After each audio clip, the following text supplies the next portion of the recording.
Chapter 817. In just the space of a breath, Lei Ming and King Baishan had exchanged hundreds of blows. Lei Ming was focused on attacking, while King Baishan was focused on fleeing. The two of them tumbled around in the sky, leaving many afterimages in their wake. It looked very lively, but it was not very effective. Two supreme oracles standing next to King Baishan flicked their fingers. More than 30 thin and light bone talismans flew out of their fingertips and exploded into a sheet of black light that shielded the generals and oracles who were not strong enough. King Baishan gave a loud cry as a large amount of black liquid oozed out of his body and formed a black armor that looked as smooth as an insect's shell. The shape of the armor was very strange, with long, curved oval plates everywhere, and many sharp spikes growing out of the joints. Lei Ming withdrew his two electric whips and held up a finger. I was very happy that this little fellow had sacrificed the flesh and blood of immortals, so I promised him that as long as he gave me enough offerings, I would be the ancestral god of his clan. I thought it would take him at least thousands of years to gather the offerings I needed. Who knew that he had sacrificed the flesh and souls of all the living beings on a whole planet? With a strange smile on his face, Lei Ming shook his head and said, "Tens of billions of living beings, not only human beings, but also demon cultivators and human cultivators, as well as countless insects, fishes, birds, and beasts. There are too many of them to count. There are so many powerful clans in Du, and even when they carry out a sneaky blood sacrifice, they only have to slaughter hundreds of thousands of living beings. How can they compare to this little fellow's generosity?" After putting on the heavy armor, King Baishan looked like a walking longhorn, and there were even two long feelers growing out of his head. Holding a heavy single-edged axe in one hand, he leaped tens of miles into the air and swung the axes at the two huge lightning bolts overhead. The axes and the lightning bolts collided with each other. A blinding light enveloped the whole world, and a deafening rumble knocked the oracles and generals behind King Baishan flying backward. Countless electric arcs, each as thick as a thumb and tens of miles long, sprayed out of King Baishan's body. The terrible force of thunder bombarded his armor and scorched it. Layer by layer, the armor turned to ashes, but more black fluid gushed out of King Baishan's body, constantly condensing into new armor. "Lei Ming." King Baishan stared at Lei Ming and growled, "I've heard of your name. You are the most overbearing fiend god in the outer heavenly realms, the vanguard of the Thunder Fiend clan. Ha ha ha. Over the years, in order to seize the blood offerings on Pangu continent, you have contacted many powerful clans of Great Yu, but they couldn't satisfy your appetite. What did that kid Tan Lang use to move you?" Lei Ming, who was chasing after King Baishan, was caught off guard and was firmly attached to the human skins. Of. He of Ming of Shan of said. Of Ming of Chi of Shan of Bai. The little fellow just wants me to hold you back. You don't have to work so hard, do you? After the 9 altars were set up, the generals and oracles who helped the 2 supreme oracles took off their clothes. They stood in front of the altar in a group of 3. They took out sacrificial knives forged from black volcanic rocks, and methodically sliced their foreheads. As if they could not feel any pain, they completely peeled off their skin. Then, like a butcher dismembering an ox, they cut open their stomachs, took out their internal organs, and placed them neatly on the altars. King Baishan and the many oracles behind him felt their scalps go numb, and they felt their hair stand on end. Wuxia had sacrificed all the living beings on an entire planet? No wonder he could summon a fierce god like Lei Ming in his true form. King Baishan had traded the lives of more than 20,000 loyal subordinates who were in the realm of the second Pangu heaven to summon the Ghost Lair. On top of that, the Ghost Lair had enjoyed generations of offerings from King Baishan's bloodline, and had a deep friendship with King Baishan. That was why he had reluctantly come in person. But what about Wuxia? He had just called out softly, and Lei Ming had come to this world. A monstrous evil aura towered into the sky. Although Lei Ming had sealed off all the natural energy in this world, this evil curse did not require the use of natural energy. His body flickered rapidly as he struggled to resist the rejection of the laws of heavenly Tao in this world. But that did not stop him from wielding 2 huge electric currents in his hands and lashing at King Baishan and his men hundreds of miles away like 2 long whips. To Lei Ming, the electric currents were like his own limbs, and he could control them at will. The two whips condensed from electric currents had been compressed into a tangible form, ripping through the air, and producing a dull rumble that tore the eardrums of the generals and peak young oracles around King Baishan, who were all peak level 9 stars second Panga heaven. Blood dripped down their earlobes. Lei Ming hovered in the middle of the void, tens of thousands of miles around him. This was his territory, a world of thunder and lightning he had built with his own enormous thunder power. Apart from the power of thunder, there was no other natural energy here, and this environment was the true face of the birthplace of the Thunder Clan. Two supreme oracles cut their left wrists, and green fluid flowed out of their veins. Then, they began to recite an incantation in a low voice. Suddenly, the 27 intact human skins let out a shrill howl as they stood up, transformed into green evil spirits, and swooped at Lei Ming. Lei Ming was so angry that he cried out, "How dare you run away?" While King Baishan and Lei Ming were fighting Lei Ming, the two supreme oracles, who had been trapped in this part of the world with him, had deftly set up 9 altars made of bones with the help of a dozen generals and oracles. These altars were built with human spines and leg bones as their bases, and human skulls as their main bodies. 3 lamps made of baby skulls floated on top of each altar, filled with phosphorescence extracted from years of decaying corpses. Evil green light shone out of the lamp's 7 orifices, illuminating everything within 100 miles with a pale green hue. King Baishan wanted to criticize Wuxia's behavior with the harshest words, but his accusation was weak.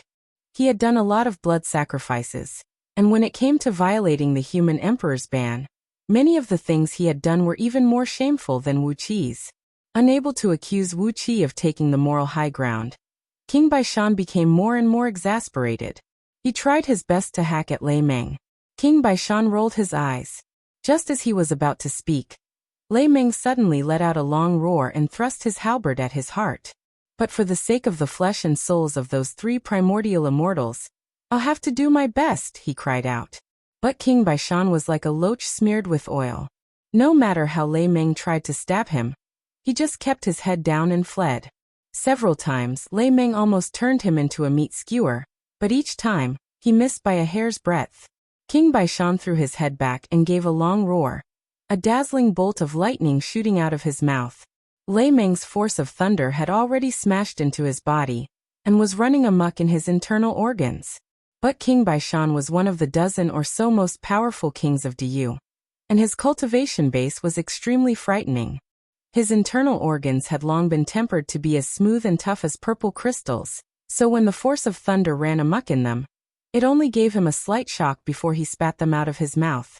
With a flicker of his body, Lei Ming appeared in front of King Baishan, and thrust his halberd at his face again. King Baishan still did not fight Lei Ming. He just sneered and continued to flee with his movement technique. This was a world formed by Lei Ming's thunder magic.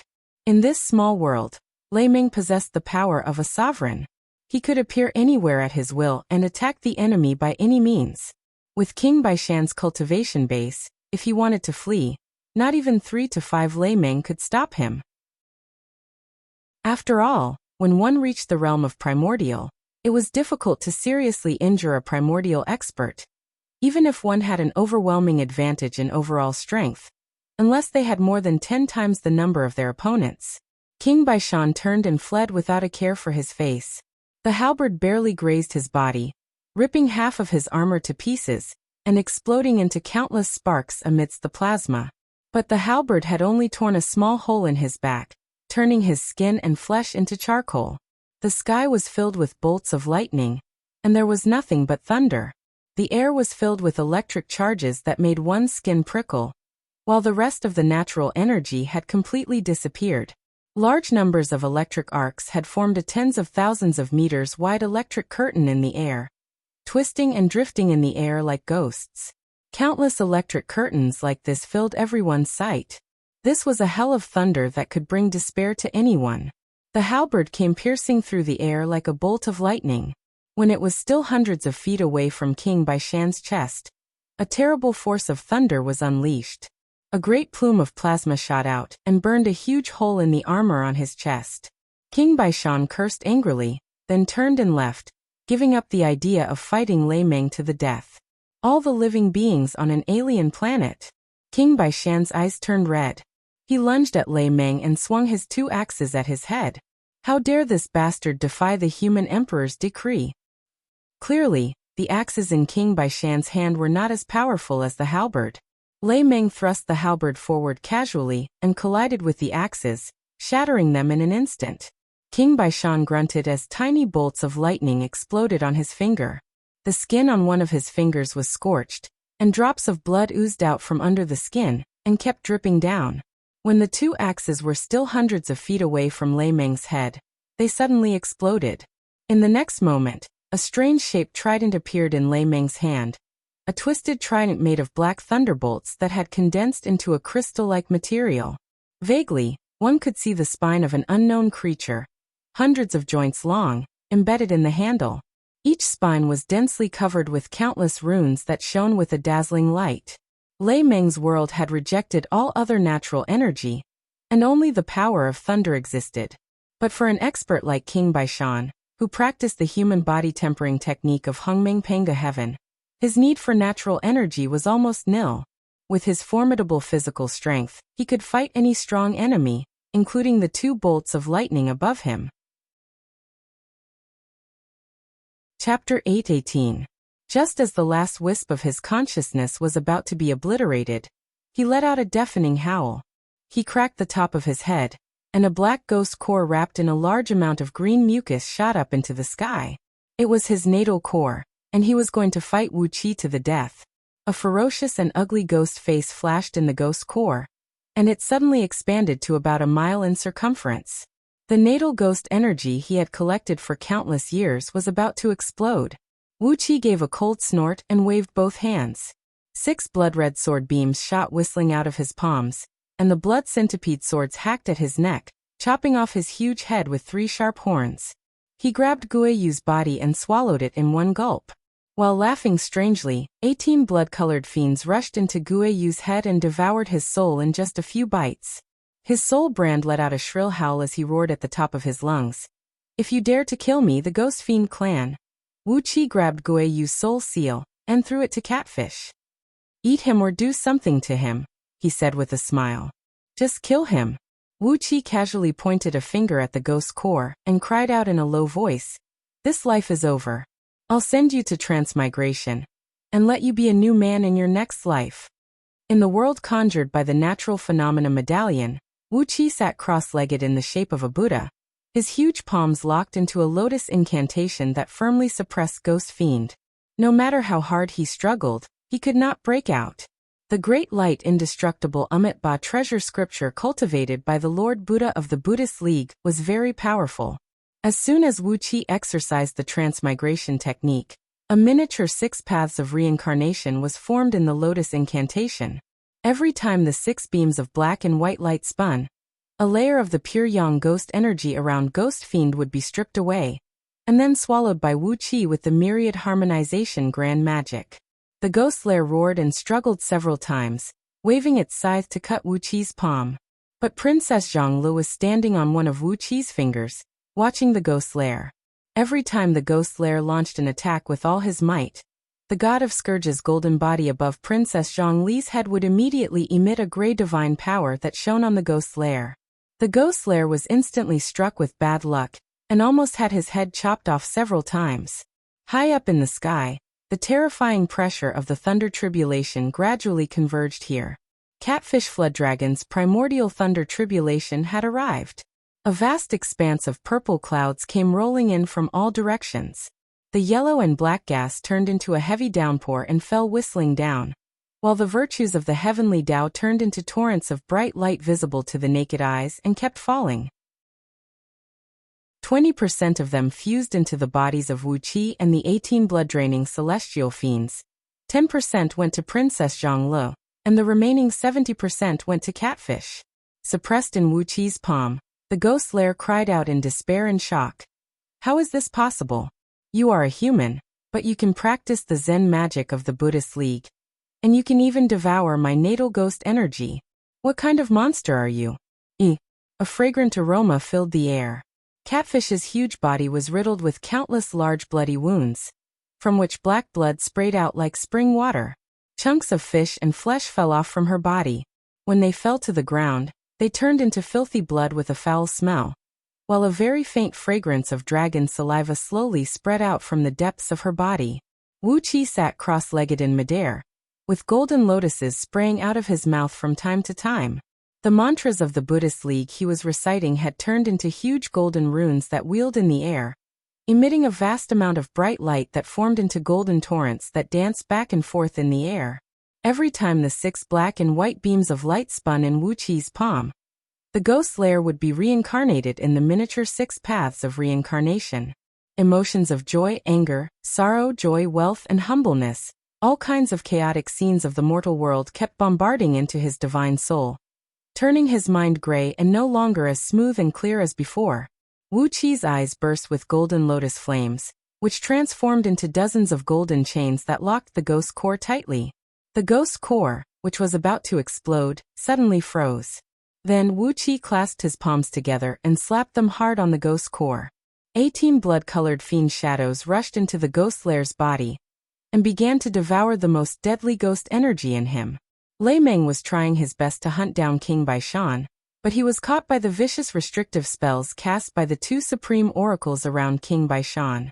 But the battle between Wuxia and the ghost lair had reached a critical juncture, and the ghost lair was desperate. Gradually, Wuqi's palm incantation changed from the lotus seal to the reincarnation seal. Once the seal was completed, the 6 paths of reincarnation in Wuqi's palm would truly take shape. At that time, despite the ghost lair's supreme magic power, he would be thrown into the transmigration and lose all his mind.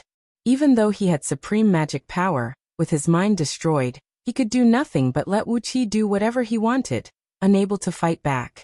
Wuqi burped, stroked his belly, and said with a wry smile, "I'm stuffed. I'm so full.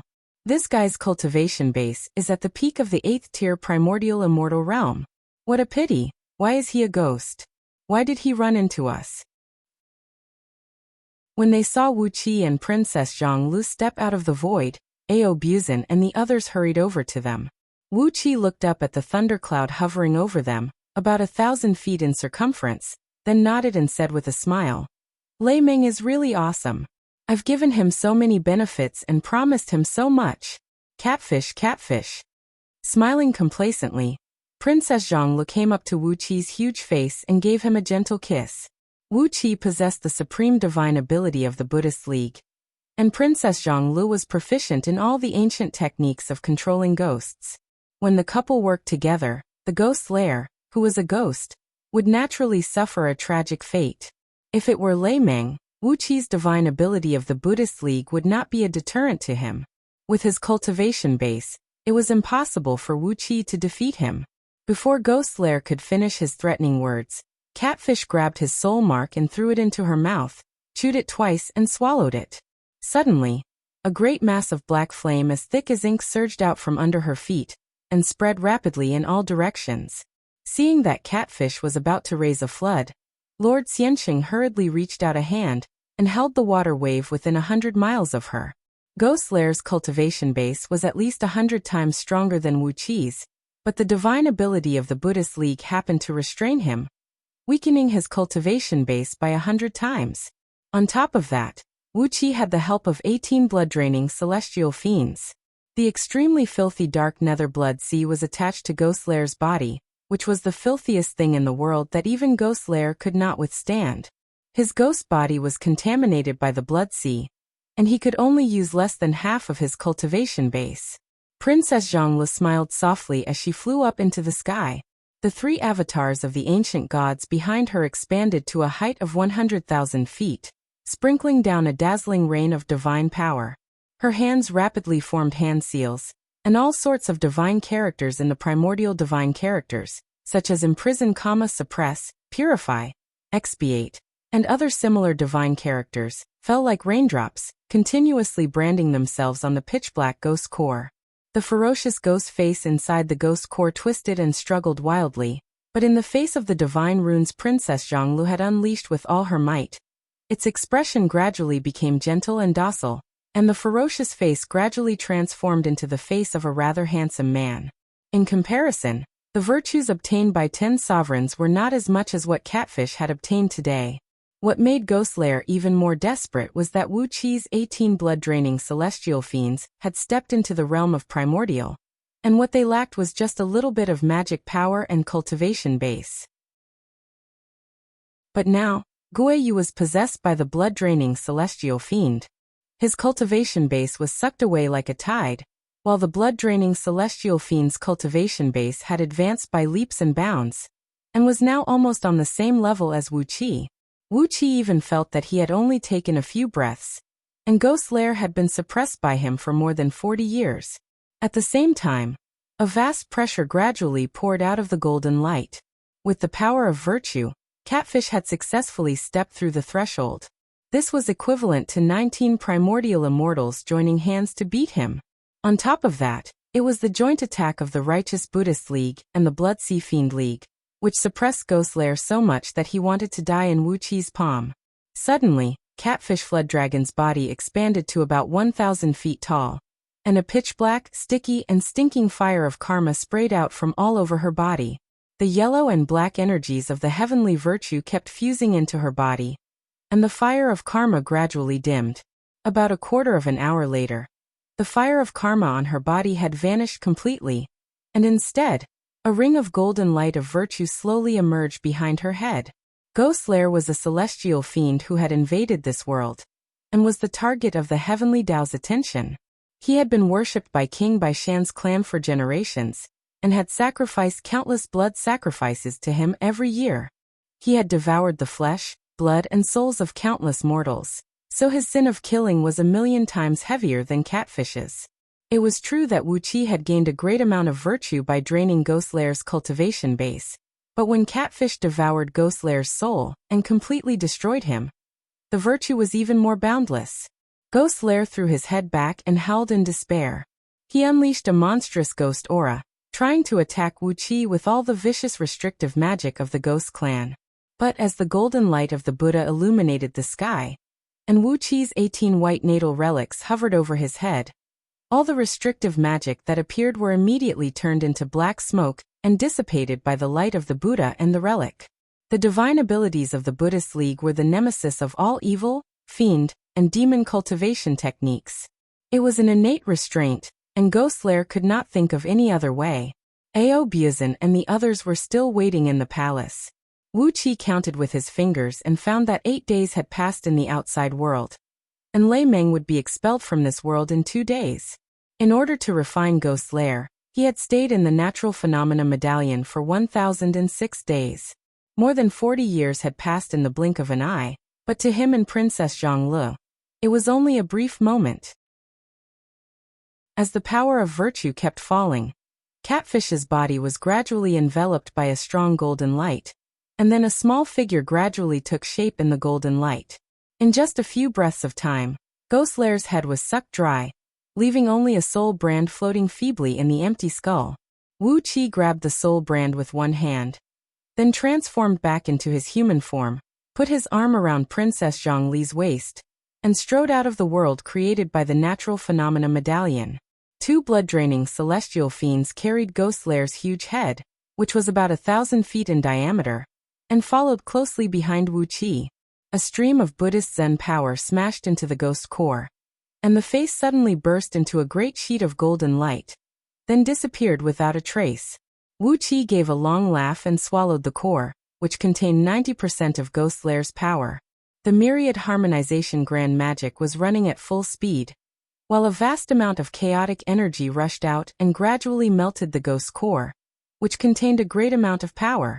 Catfish Flooddragon, with her big catfish head, strode up to Wuxia, tilted her head and spat out a mouthful of saliva as she asked, "Why did you call me?" Chapter 819. The primordial thunder tribulation was the scariest of all the thunder tribulations in the universe.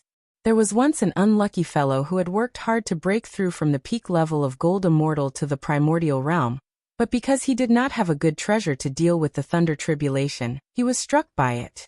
Not only did he die, but his planet and all his disciples were also smashed to pieces. Ever since she was young, Catfish Flooddragon loved to eat flesh and blood, and countless mountain spirits and water demons in Ming Mountains had been killed by her. Occasionally, she would open her mouth wide and swallow some cultivators who passed by, never fooling around. Therefore, the evil karma around her was extremely heavy, and even the legendary fire of karma was attached to her. If Wuxia had not drawn in the virtues of the heavenly Tao to cleanse her foundation and eliminate her evil karma, it would have been impossible for her to step into the realm of primordial in this lifetime. Even with the virtues of the heavenly Tao cleansing her foundation, and a golden halo of virtue emerging behind her head, she had turned from a fiend who had committed countless sins into a virtuous cultivator.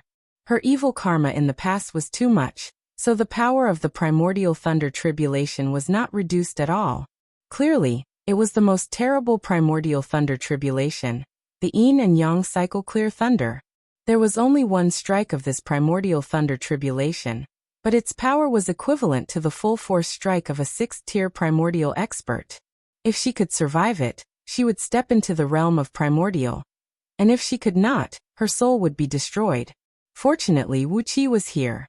When he was still in the realm of Jin Dan, he could steal the power of the thunder tribulation to temper his fleshly body and soul. Now that he had stepped into the realm of primordial, and with the myriad harmonization grand magic, a heaven-defying divine ability, as soon as the primordial thunder tribulation gathered in the sky, a turbid aura sprayed out from the top of Wuxia's head. The 9 souls of Taotais formed the 9 palaces formation, opening their mouths and sucking at the purple-red tribulation clouds that kept gathering in the sky. Strands of tribulation energy, each as thick as a water tank, were swallowed by the souls of Taotais, and then channeled directly into Wuxia's body. This thunder tribulation was the purest and most powerful force in the world, and contained an infinite life force amidst its extreme destructive power. This was the principle of the yin and yang cycle. If he could get a small amount of it to temper his body, it would be an opportunity that even top primordial immortals dreamed of. It was a pity that such a thunder tribulation would only appear when the evilest gold immortals were breaking through the realm of primordial immortals. Even a first-tier primordial immortal like Ba would not dare to absorb the power of yin and yang lightning to temper his body when others were transcending their tribulations. However, Wuxia was different. Before the thunder tribulation had even formed, he had already begun to steal the power of the thunder tribulation. No matter how fast the power of the thunder tribulation gathered, it could not compare to the efficiency of Wuxia stealing the power of the thunder tribulation. Boundless purplish-red tribulation clouds emerged from the void, but they were unable to take shape. At most, they could only maintain a small area with a radius of 1,000 feet. Wuxia absorbed the power of the thunder tribulation to his heart's content. His chaotic energy carried the power of the thunder tribulation and circulated it rapidly through his meridians.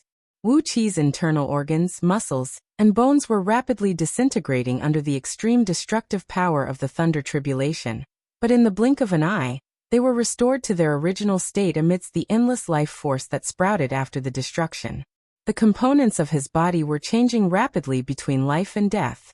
Like a blacksmith forging iron, Wuxia's body was tempered thousands of times in a flash, making his fleshly body much stronger than before.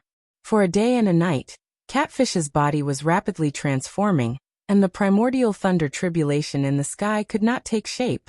24 hours later, the purple tribulation clouds finally exhausted their last bit of power, and were all absorbed into Wuxia's body.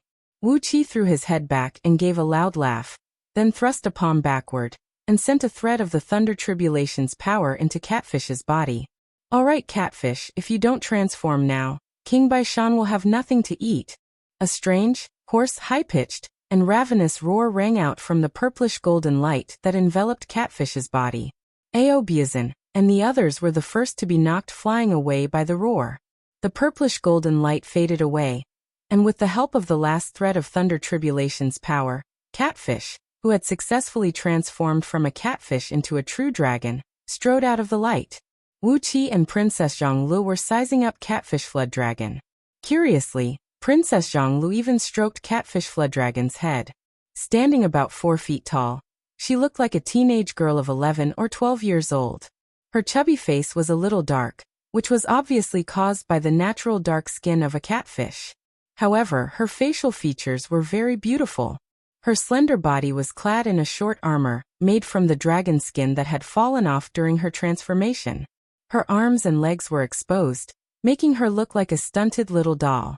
Her slender arms and legs looked as if they would break into pieces at any moment if a gust of wind blew past. Although she was so tiny, she was dragging a huge hammer crafted by Wuxia for her with both hands. The handle of the hammer was 36 feet long, as thick as a human head. And the hammer head was a square iron ingot, 60 feet long, 30 feet wide, and 30 feet thick. There was no decoration on the black hammer head, just a piece of dark nether silver iron essence that Wuxia took out from a neutron star in outer space. Just like Yuanqing's big stick, the hammer was engraved with countless runes to reduce the weight of the hammer to about 108,000 kilograms. However, once it hit an enemy, the runes that reduced the weight of the hammer would collapse, and the runes that increased the weight of the hammer would condense and take shape. The hammer would then be as heavy as a star in the void. With such a heavy hammer and Catfish's immense strength, the damage it could inflict was really frightening. In any case, even with Wuqi's current cultivation base and strong fleshly body, he did not want to take the hammer head-on. That showed how powerful the hammer was. Off to the side, Audiobook laughed strangely and said, "Such a tiny girl? She's not even enough to fill the gaps between my teeth." Ha ha. Catfish rolled her eyes when she heard Audiobook say that, and was about to give Audiobook a blow with the hammer. Hastily, Wuxia grabbed her by the neck and threw her into the thundercloud that Lei Meng had transformed into. "Cut the crap. Audiobook, you guard the outside and break the 10 Ultimates formation for me. Zixian, let's go in. It's time to see off that old fool King Baishan." Catfish cried out as she was thrown into the thundercloud by Wuxia. Wuxia and Princess Zhonglu also strode into it. Amidst the boundless thunder and lightning, Lei Meng was beaten into a sorry state by King Baishan and 2 supreme oracles. No one knew where King Baishan had produced a pair of short 8-edged purple golden hammers. With every swing of the hammers, boundless cold air would rush out of them as he chased after Lei Meng and smashed him. Standing in front of 9 altars made of white bones, the 2 supreme oracles were waving their hands and chanting spells. 27 fiend shadows transformed from human skins were lying on Lei Meng's body, roaring and howling. These fiend shadows did not have a normal state. They rolled and crawled on Lei Meng's body like liquid, tearing at him from time to time. Each time they did so, they would produce a great deal of lightning. Clearly, Lei Meng was dragged down by these fiend shadows. His speed was getting slower and slower, and his energy was getting weaker and weaker. Occasionally, when he tried to stab King Baishan with the trident condensed from thunderbolts, he would miss the target because of these fiend shadows. He wanted to summon the power of thunder around him, and turn it into an electric whip to kill King Baishan. But under the interference of the 2 supreme oracles' spells, he seemed to have a problem controlling his own power. Plasma kept spurting out of his body, and his power was being sucked away by the fiend shadows. The Blood Soul Fiend Curse. Princess Zhonglu could not help but exclaim when she saw the fiend shadows attached to Lei Meng's body. They are really cruel to use 27 experts like that to refine a curse. They must have planned to use it against us. Wuxia acted quickly. With a casual point of his finger, 6 beams of blood-red light shot out. The blood centipede sword let out a shrill whistle as it flew toward the 2 supreme oracles who were waving their hands and controlling the curse. Princess Zhonglu also clapped her hands. The silver lotus, which had completely transformed into a 5-colored lotus flower, spun out, turned into a plume of mist, and flew over Lei Meng's head, unleashing beams of colorful light to protect him. As soon as the colorful light touched the shadows, they let out shrill and unpleasant shrieks and tried desperately to get into Lei Meng's body. The 2 supreme oracles let out shrill shrieks as black smoke rose from their bodies. Dozens of grimacing fiend shadows wielding all kinds of strange weapons rushed toward the blood centipede sword. These fiend shadows existed between existence and non-existence. They looked solid, but at the same time, they looked like illusions composed of light and shadow. The blood centipede sword swept across their bodies, but failed to hurt them. Wuxia was taken aback. These fiend shadows did not seem to be easy to deal with. While Wuxia and Princess Zhonglu were fighting the 2 supreme oracles, Catfish was already charging excitedly at King Baishan with the big hammer on her shoulder. Brother Wuxia told me that I can eat you after I smash you to death. Don't run. Eat my hammer 1,000 times. It was not a lie, but 1,000 hammers smashed down on King Baishan like a storm. King Baishan, who was chasing after Lei Ming, was caught off guard. He could only swing his short 8-edged hammers to block the fiend's shadows that came crashing down on him. He hurriedly raised his head to see what was ambushing him. When he saw Catfish's frighteningly huge hammer, King Baishan could not help but cry out involuntarily, "What the hell is this?" A loud rumble rang out as the two short 8-edged hammers were twisted into scrap iron, sending out a shower of sparks. In that instant, Catfish's hammer burst forth with a terrible gravitational force equal to that of a giant star. King Baishan's hammer was a rare divine weapon, but it was still dwarfed by the domineering weapon crafted by Wuxia. Catfish Flood Dragon roared with laughter as she wielded the hammer and smashed it again and again. King Baishan had no time to dodge. Plumes of purple mist burst out of his body as he resisted Catfish's hammers with his fleshly body. During the first 300 strikes, sparks burst out of King Baishan's head, but he did not budge an inch. After another 300 strikes, flames burst out of King Baishan's 7 orifices as he continued to punch Catfish's hammers with his fists. After another 300 strikes, King Baishan coughed up a mouthful of blood, and then another mouthful of blood mixed with pieces of internal organs. When the last 100 strikes came whistling down, King Baishan could no longer withstand the terrible force, and his head exploded. Catfish burst out laughing. She grabbed King Baishan's headless body, opened her little mouth, and swallowed him in one gulp. A few crunching sounds rang out, and King Baishan, one of the kings of Diyu's imperial council, was swallowed by Catfish. Chapter 820. The mighty King Baishan was beaten to death by Catfish. Lei Ming, who had been chased by King Baishan for a long time, suddenly burst into a ferocious laugh. "This fellow has been chasing me for a long time. He has finally forgotten that this is my territory." Just now, Catfish had killed King Baishan with 1,000 hammers, not only because her hammers were too heavy and fast, but also because of Lei Ming's interference. Princess Zhonglu had helped him control the curse of the fiend shadow with a spell, and Lei Ming immediately recovered some of his strength. Immediately, he mustered the lightning in the surroundings and turned it into an invisible cage that locked King Baishan's body. Only then did King Baishan stand still and withstand the 1,000 hammers. Although King Baishan's fleshly body had been tempered to such a degree, he still could not withstand Catfish's continuous attacks. His head was smashed to pieces, and even his fleshly body was swallowed by Catfish. It was a miserable death.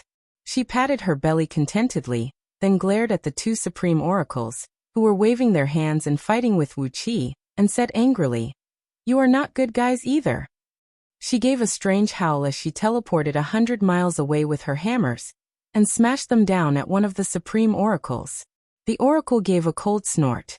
An altar made of white bones suddenly flew up from beside him, and a great sheet of green light burst out of the lamp made of baby skulls, shining right on Catfish's body. Her skin, which was hit by the green light, bubbled and festered, while an invisible poison rushed madly into her body.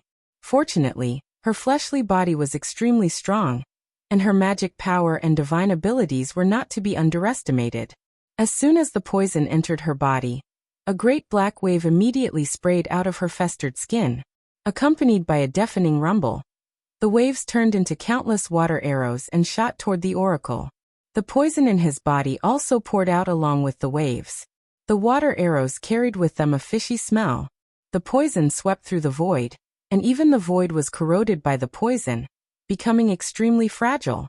Dozens of small holes appeared in the void when the waves hit it. The two oracles screamed and stood back to back.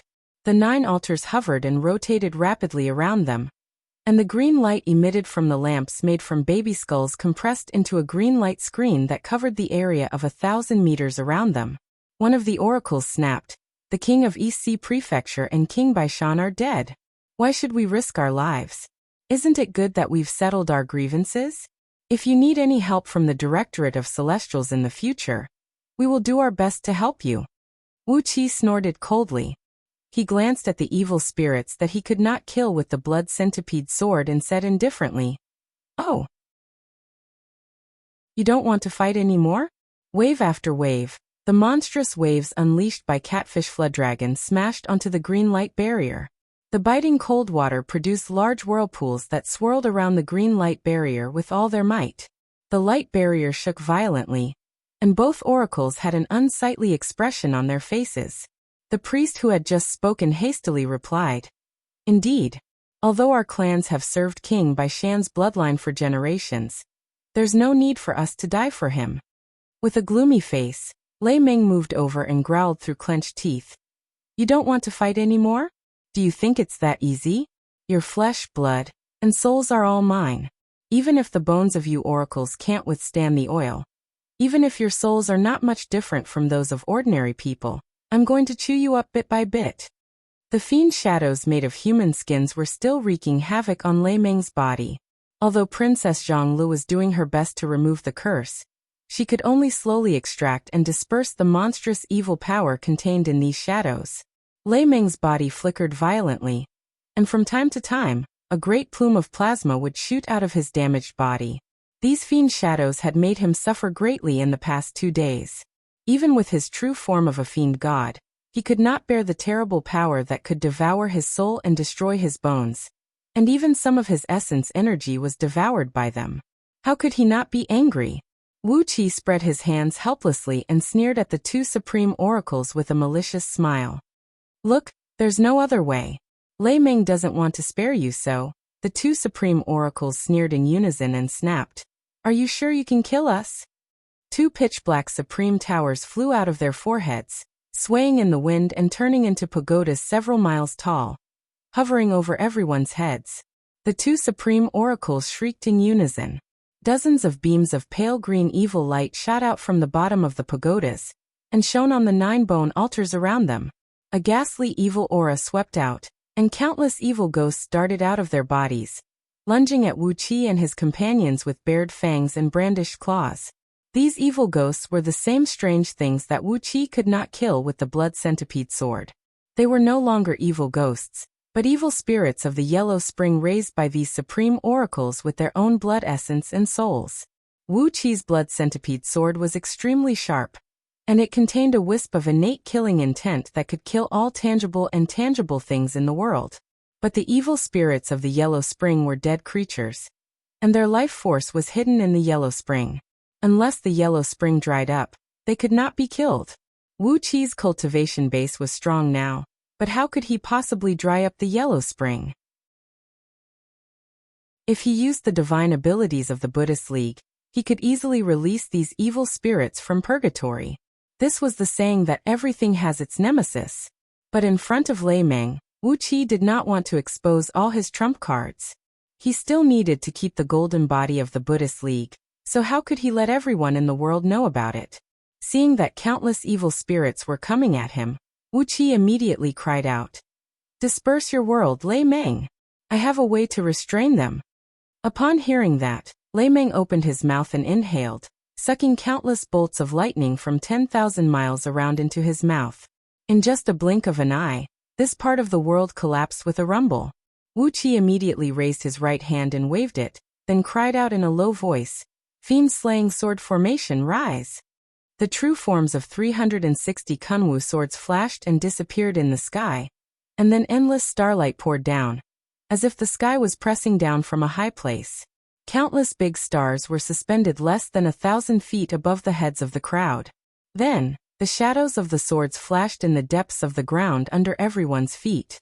Even through the rock stratum that was hundreds of miles thick, the traces of the swords could still be seen.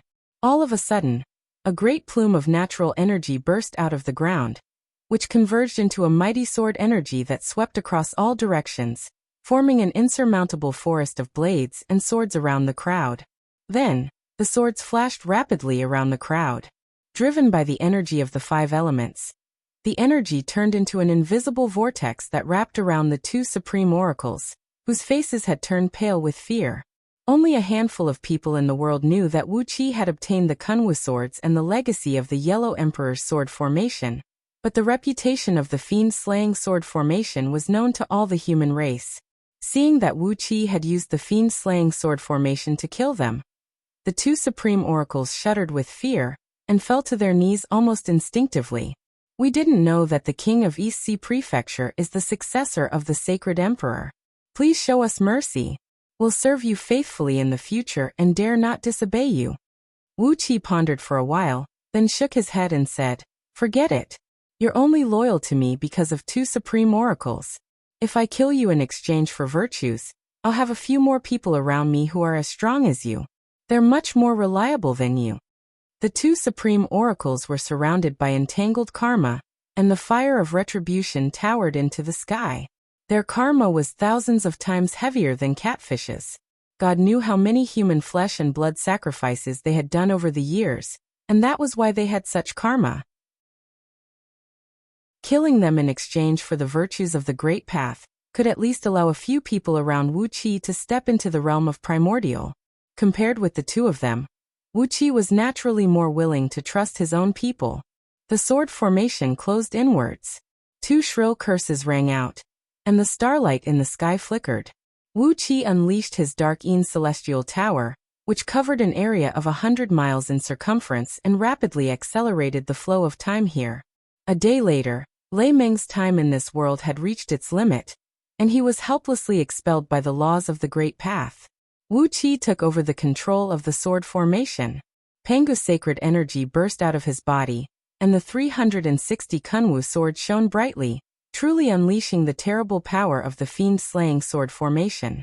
Compared to when they were in the hands of Patriarch Jiangyun and the others, the power of the swords had increased by more than 10,000 times. As gold immortals, Patriarch Jiangyun and the others could not control the swords at all. They could only form the sword formation with a wisp of Pangu's sacred energy that Wuxia had injected into the swords. But in order to control the sword formation, Wuxia had to do it himself. After all, the swords were the supreme treasures of the human race crafted by the Yellow Emperor Xianyuan. If an immortal recklessly injected his immortal energy into the swords, he would be the first to bear the brunt and be killed by the swords. Inside the formation, it took Wuxia 3 years to break through the defense of the two supreme towers and forcibly suppress the two supreme oracles. Their cultivation bases were far weaker than Wuxia's, and the supreme towers they controlled were no match for the Kunwu swords. If Wuxia wanted to kill them, he could have killed them with just one volley of swords. But if Wuxia wanted to suppress them, he could only slowly consume their magic power. The two exhausted supreme oracles were dragged out. At Wuxia's order, Ao Buzan, Lord Xiansheng, Supremacy 3 Flame, Patriarch Jiangyun, Patriarch Qing Xian, and Lu Qingfeng struck together and quickly turned the two supreme oracles into meat paste. The two supreme oracles had served King Baishan and done all kinds of evil. Now that they were killed, the heavenly Tao immediately sensed it, and an enormous amount of heavenly virtue came pouring down. With the help of the heavenly virtue, Ao Buzan and the other 5 immediately stepped into the realm of primordial. Wuxia could tell that among the 6 of them, Lu Qingfeng had the hardest time entering this realm, and Ao Buzan had the easiest time. Almost as soon as the heavenly virtue entered his body, Ao Buzan transformed. He got rid of the huge black dragon head and stepped into the realm of primordial, then transformed the dragon head into a handsome middle-aged man with a dignified face. As the tribulation clouds slowly approached, Wuxia immediately devoured them with the myriad harmonization grand magic. Ao Buzan looked up at the tribulation clouds, then condensed a water mirror to look at his current appearance. He looked left and right, reveling in his own image for a long time. At last he breathed a deep sigh and said, "All the beauties under the heaven, no matter which race you are from, just you wait. Your big brother little fatty is back. Haha, the spear under Lao Tzu's crotch is going to be bathed in blood again." Patriarch Jiangyun and the others were not as tasteless as Ao Buzan. They could feel the transformation in themselves. Chi bowed deeply to Wuxia.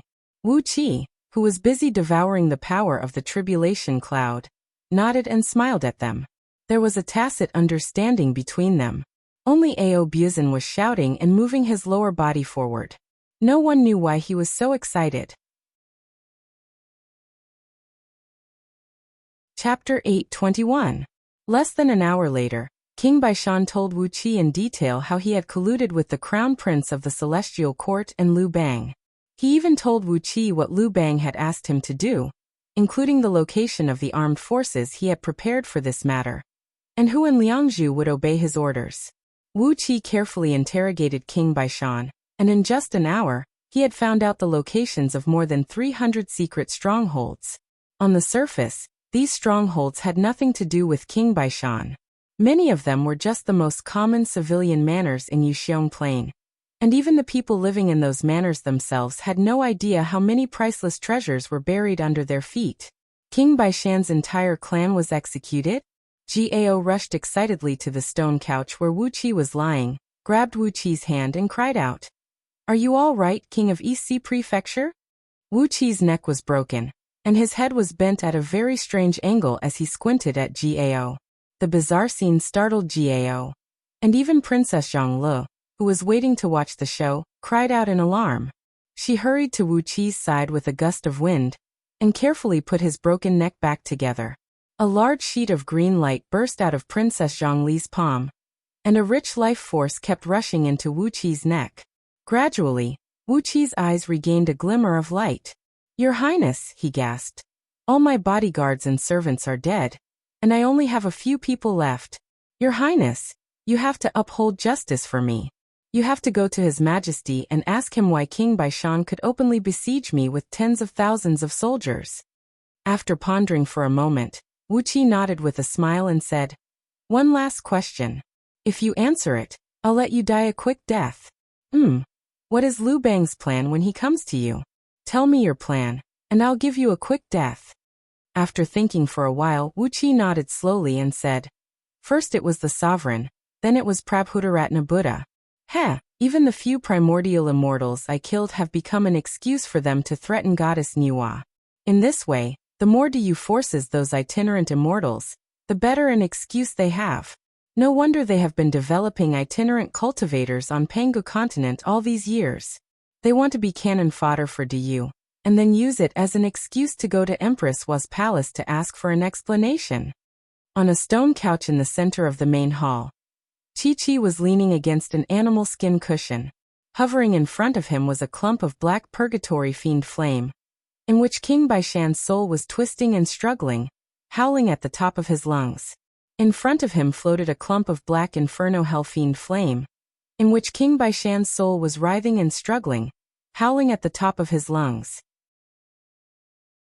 It was such a miserable scene, and together with the sharp aura emanating from the 9 death spirit recovery pill that lingered in the hall, anyone with a discerning eye could tell with just one glance what kind of fierce attack Wuxia and his personal guards had suffered. Coupled with the hundreds of miles of black desert outside the hall, everyone knew what had happened here.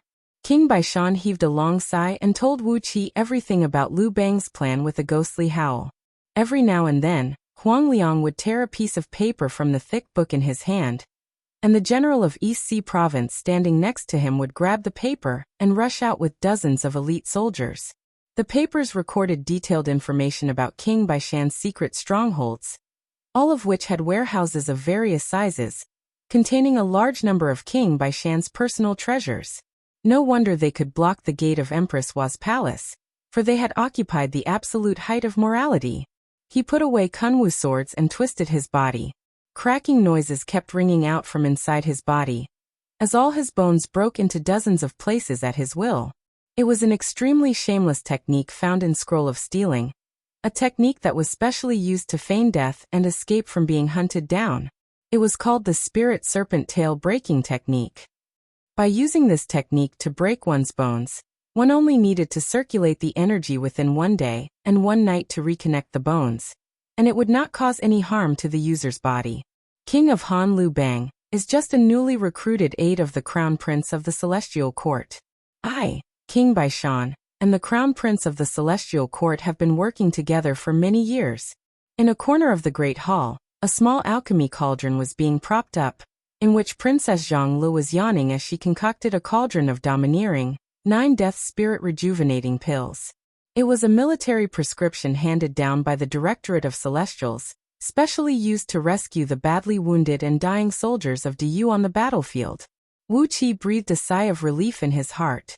He struggled to grab King Yongshan's sleeve, put on a loyal face and cried out, "Lord Lao Wang, I have something confidential to report to His Majesty.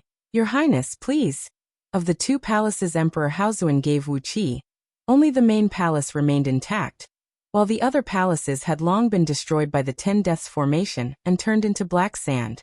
In addition to the main palace, Wu Qi's 2 palaces and dozens of manors, as well as the gardens hundreds of miles around, had all turned into a decaying desert.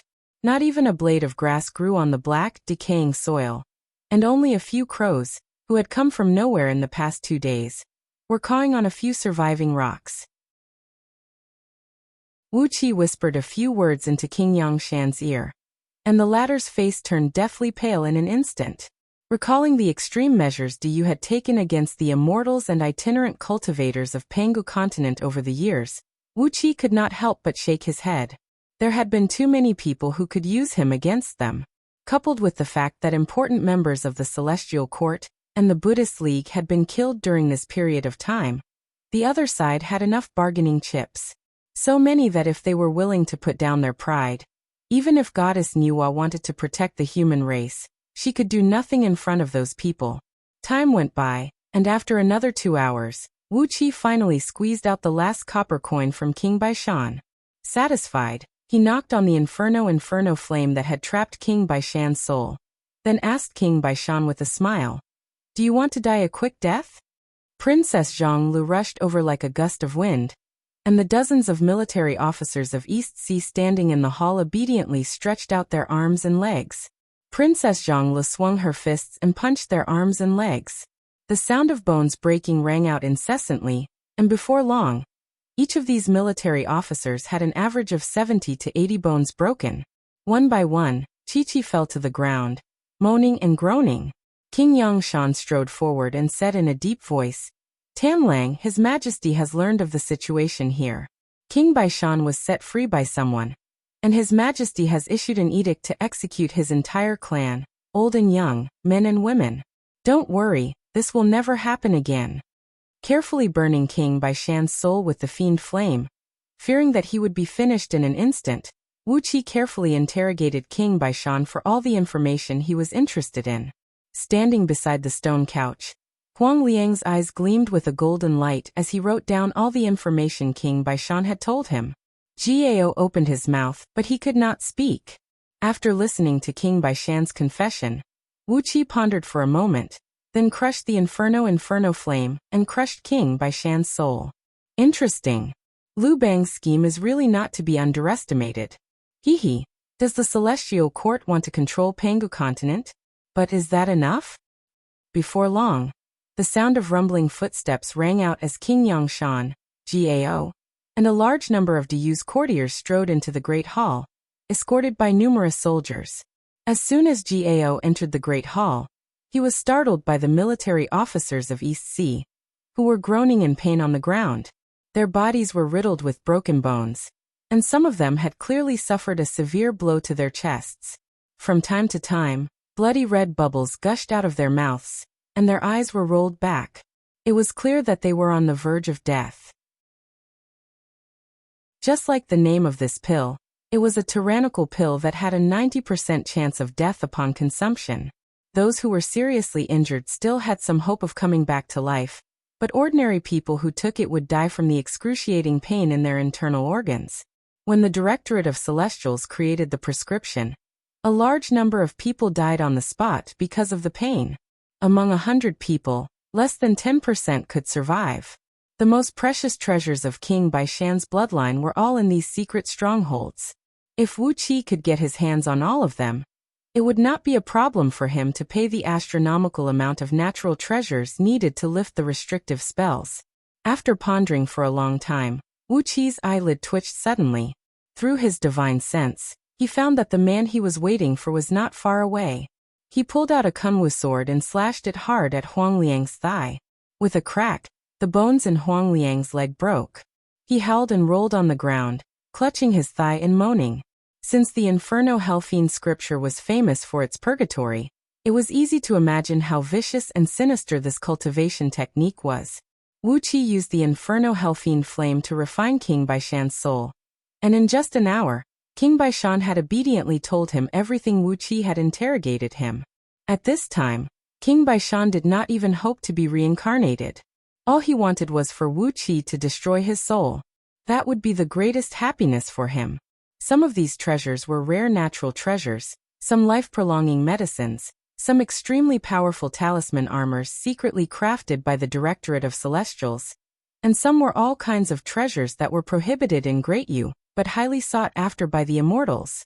Some of these secret strongholds were left behind by King Baishan's ancestors, and the precious treasures in them were piled up like mountains. They were not something a nouveau riche like Wuqi could compare with. King Baishan's soul stared blankly at Wuqi and said, "Just let me die. What else do you want?" Fortunately, Wuqi now had many experts under his command, and he had enough men to use. He had sent hundreds of men to dig out all the treasures in King Baishan's strongholds in the shortest time possible. As for the treasure vault in King Baishan's mansion in Liangzhu, it was already Emperor Haozuan's private property, and Wuqi had no interest in going there to stir up trouble. With difficulty, Wuqi turned his head to look at Gao. With a crack, Wuqi's neck bone broke in two. Feebly, he squeezed out a few words. "Your Highness, you are here. Isn't King Baishan imprisoned in the imperial prison? Why did he appear in the palace last night?" The soldiers of Diyu had strong fleshly bodies, but once they were seriously injured, they could not absorb Pangu's sacred energy to heal themselves, and their strong fleshly bodies would bring great trouble to the doctors. At least, ordinary medicine could not penetrate their strong fleshly bodies. The 9 Deaths Spirit Recovery Pill was a peerlessly tyrannical first aid pill. If a soldier was seriously injured and on the verge of death, there was a chance that he could save them by giving them a pill. But, should he inform Emperor Haozuan of the specific information? The entire hall was filled with the sharp medicinal smell of the 9 Deaths Rejuvenating Spirit Pill, which was as sharp as a knife's edge. Just by smelling it, the few generals of East Sea Province standing at the entrance of the hall felt as if someone had punched their noses, and tears and snot were about to flow out of their eyes. They looked in horror at Princess Zhonglu, who was squatting and yawning in a corner of the hall, wondering how terrible the pill she had concocted was. Chapter 822. King Baishan had rebelled and colluded with immortals to plot against Diyu.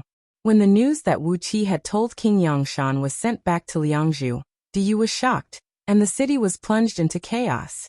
As the most important witness and the most direct victim, Wuqi, who had dozens of broken bones in his body and had just reconnected them with a 9 Death Spirit Rejuvenating Pill, was ordered by Emperor Haozuan to follow the imperial guards of Diyu, who had come to pick him up, to the city. While dozens of giant flying ships were flying in the sky, the city was ringing with a loud bell. It was the alarm bell that Diyu would only ring when he was in great danger. King Yangshan stood on the bow of the leading ship, while Wuqi, who had just recovered from his injury, but was badly injured, stood trembling beside him, while Princess Zhonglu carefully supported Wuqi. Princess Zhonglu, who had been tough and strong, now put on a look of a wronged wife, her eyelids drooping and tears glistening in the corners of her eyes. She looked as if she would not live alone if Wuqi died. Coupled with Wuqi's pale face and the wisp of gray smoke between his eyebrows, the two of them looked miserable and cold, which suited Wuqi's current situation. His palace was invaded, and everyone was killed from top to bottom. Of the tens of thousands of guards and personal guards around him, only a few dozen generals with the highest cultivation bases were left. Anyone who had encountered such a thing should be in the same situation as Wuqi and Princess Zhonglu, right? From time to time, King Yangshan turned to look at Wuqi, quickly calculating Wuqi's current situation in his mind. He had not expected Wuqi to be seriously injured. King Baishan was the king of Diyu's imperial council, who was as famous as him, and had great military power. It was only natural that Wuqi would be seriously injured when he summoned 2 or 3 supreme oracles to plot against Wuqi. But the strength around Wuqi was a little beyond King Yangshan's expectation. It had only been a little over a year since Wuqi was conferred the title of King of East Sea Prefecture, but he had already gathered dozens of generals who were at the peak of the realm of second Pangu heaven. Presumably, he had used the time acceleration ability of the Supreme Tower to cultivate such a group of capable subordinates. A man who cultivated both fleshly body and magic, who had stepped into the realm of Supreme, and who was conferred the title of King of East Sea Prefecture, should not only focus on winning him over, but should also try his best to win him over to his side. It was true that his son Gao was a good friend of Wuxia, but how could he make Wuxia truly one of his men? After giving a quick glance at Princess Zhonglu, who was beautiful and naturally exuded a noble bearing, King Yangshan began to think about how many unmarried daughters he had in his house, and they had to be the kind of daughters whose mothers were of high status. Otherwise, he would be too embarrassed to give a maidservant daughter to Wuxia. Facing the strong wind that blew against his face, Wuxia coughed softly and said, "Lord Lao Wang, have you told His Majesty what I've told you?" King Yangshan, who was lost in thought, was taken aback. He looked at Wuxia, nodded and said, "His Majesty is furious and the whole court is shocked. No one expected that as a member of Great Yu's imperial clan. King Baishan's fourth-generation great ancestor was my brother in terms of seniority. I never thought he would do such a treacherous thing." After pondering for a moment, King Yangshan sighed and said, "Escaping from the imperial prison without permission and leading an army to attack an important minister of Du. These two crimes are enough to get his whole clan beheaded. But the other things King Yangshan mentioned, it's not that I don't believe them, and it's not that His Majesty doesn't trust you, but it's just too sensational. That's why I want King Yangshan to go to His Majesty and explain it to him in person." Wuxia nodded slowly and said nothing. King Yangshan narrowed his eyes and said in a deep voice, "It's a matter of great importance, and even I can't believe it. I can't believe that Yu Xiong army, who guards Du, has actually betrayed him. That Yu Xiong army was the core army of Du's imperial army, specifically chosen from the members of Du's imperial clan and aristocratic clans. More than 60% of them had the bloodline of the imperial clan, and they were the most elite, loyal, and reliable strategic force of Du. Yu Xiong army was extremely large, and all its supplies and equipment were of the best quality in Du. It was divided into 5 armies, the left, the right, the front and the middle, and they were responsible for guarding Liangzhu and the imperial palace of Du. They were the human emperor's personal army. The predecessor of this army was the invincible army of the human race, which the Yellow Emperor Xianyuan had used to conquer all the fiends on Pangu continent. Whether in terms of tradition or actual combat prowess, Yu Xiong army was the #1 army of Du, and no other army under the heaven could beat it. In terms of combat prowess alone, all the reserve soldiers of Yu Xiong army were elites who had reached the peak of the first Panga heaven, and only those who had broken through the realm of second Panga heaven could be considered as official soldiers of Yu Xiong army. Even the lowest-ranking soldier in Yu Xiong army was a lieutenant, and he was divided into 3 grades: lieutenant, colonel, and general, which corresponded to the realm of the 9 stars realms of the second Pangu heaven. But when Wuxia told King Yangshan that he had found out from King Baishan's soul that something had happened to most of the soldiers in Yu Xiong army, it not only frightened King Yangshan out of his wits, but also nearly made Emperor Haozuan fall off his throne. Putting aside the strategic force of Du like the secret palace, Yu Xiong army was the strongest army of Du, and it belonged to the category of an important weapon of the state. If something were to happen to Yu Xiong army, the whole state of Du would be shaken. The soldiers selected to join Yu Xiong army were all the descendants of Du's imperial clan and Du's noble clans. If something were to happen to them, wouldn't it mean that the clans behind them were disloyal as well? Therefore, even though he knew that Wuxia was seriously injured, at Emperor Haozuan's order, King Yangshan had no choice but to escort Wuxia to Liangzhu on 30 giant flying ships with 3,000 soldiers of the right Yu Xiong army, together with a private guard from his mansion. After killing the sovereign, Gao, King Yufeng was rewarded by Emperor Haozuan and given the command of the right Yu Xiong army in Liangzhu. Therefore, when he escorted Wuxia to Liangzhu this time, he had specially transferred 3,000 reliable soldiers from the right Yu Xiong army to Liangzhu. The palace where Wuxia was attacked was less than 100,000 miles away from Liangzhu. With the speed of the flying ships, It would only take them an hour to reach the short distance, which was equivalent to the outskirts of Liangzhu. With 3,000 elite soldiers of the Yuxiong army, and some of the elites from King Yangshan's mansion accompanying them, there was no way anything could go wrong. If anyone dared to attack the convoy outside the city, they would be courting death. It was quiet on the bow of the ship. King Yangshan was in a complicated mood. On one hand, he was thinking about how to win over Wuqi completely, and on the other hand, what he should do if something really happened to Yuxiong army. Based on what King Yangshan knew about the ultimate power of Diyu, if something really happened to Yuxiong army, all it would take would be a thorough purge, killing all the soldiers of Yuxiong army. The scariest thing was that the soldiers of Yuxiong army were involved in more than just themselves. With a wry smile, King Yangshan shook his head gently and sighed. Looking at King Yangshan, Wuqi also shook his head gently and sighed. Then he turned to the two generals of Yuxiong army, who had come up behind him quietly, and asked in a deep voice, "Generals, why are you here without being summoned?" King Yangshan was lost in his thoughts just now, so he did not notice what was going on around him. Gao was frowning and thinking about something, so he did not hear what was going on behind him either. But Wu Qi had already locked down the space tens of thousands of miles around him with his divine sense, so the movements of these two generals of Yuxiong army, whose cultivation bases had reached the peak of the 9 stars realm of the second Panga heaven, could not be hidden from him. Upon hearing Wu Qi's voice, Gao hurriedly turned to look over his shoulder. Arching his brows, he cried out in a deep voice, "Dongyi Huang, Dongyi Mo, what's the matter?" Clad in heavy armors, Dongyi Huang and Dongyi Mo put their right hands on the hilts of the sabers hanging from their waists and cried out in a low voice, "King of East Sea Prefecture, you can't enter Liangzhu." Wu Qi and Princess Zhongli looked as usual, just looking at them with a faint smile on their faces. King Yangshan and Gao's faces flickered. "How dare you? Do you know what you're talking about? What do you want? You." Dongyi Huang and Dongyi Mo were the left and right military ministers of Yuxiong army, and Gao's assistants. One was in charge of the daily training of the soldiers, and the other was in charge of the logistics and distribution of supplies.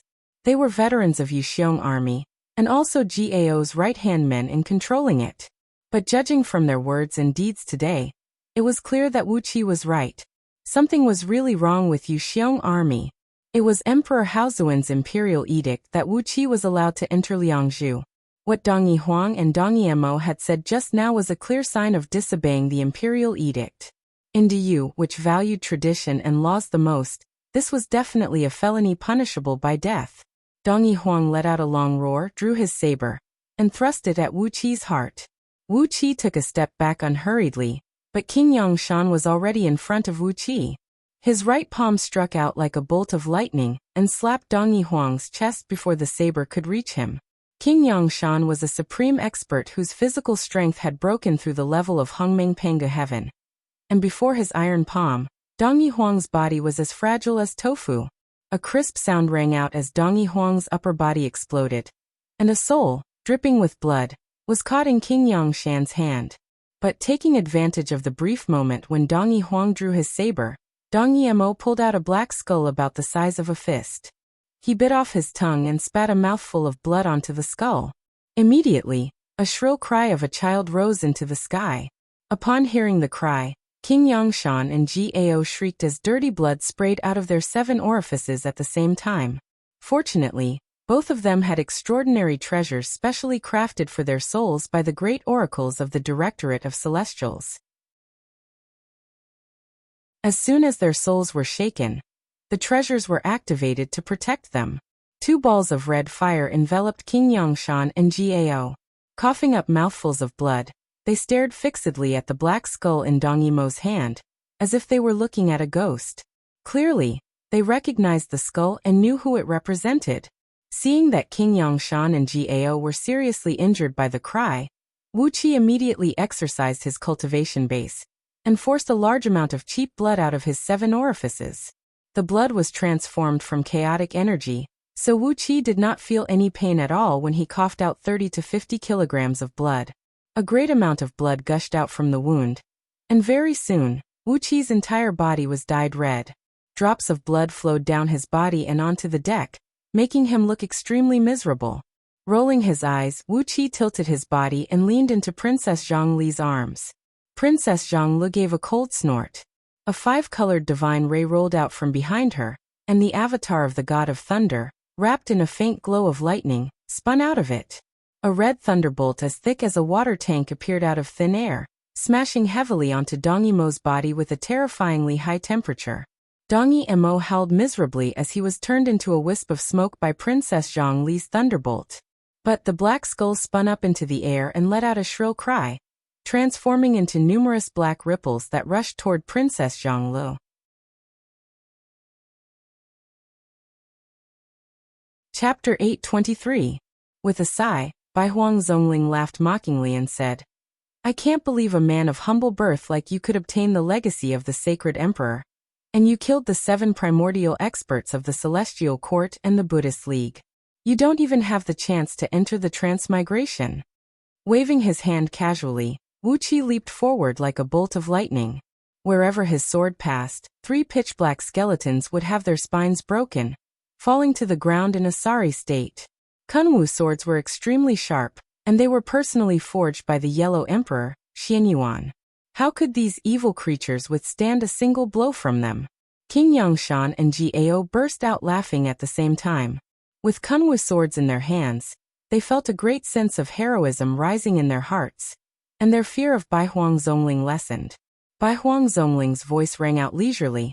Of course I can't decide what will happen to the 3 kings after their deaths, but of the 18 Buddhas who guard the netherworld and control the 6 paths of reincarnation, 3 of them are now waiting for the souls of the 3 kings in outer heavenly realms.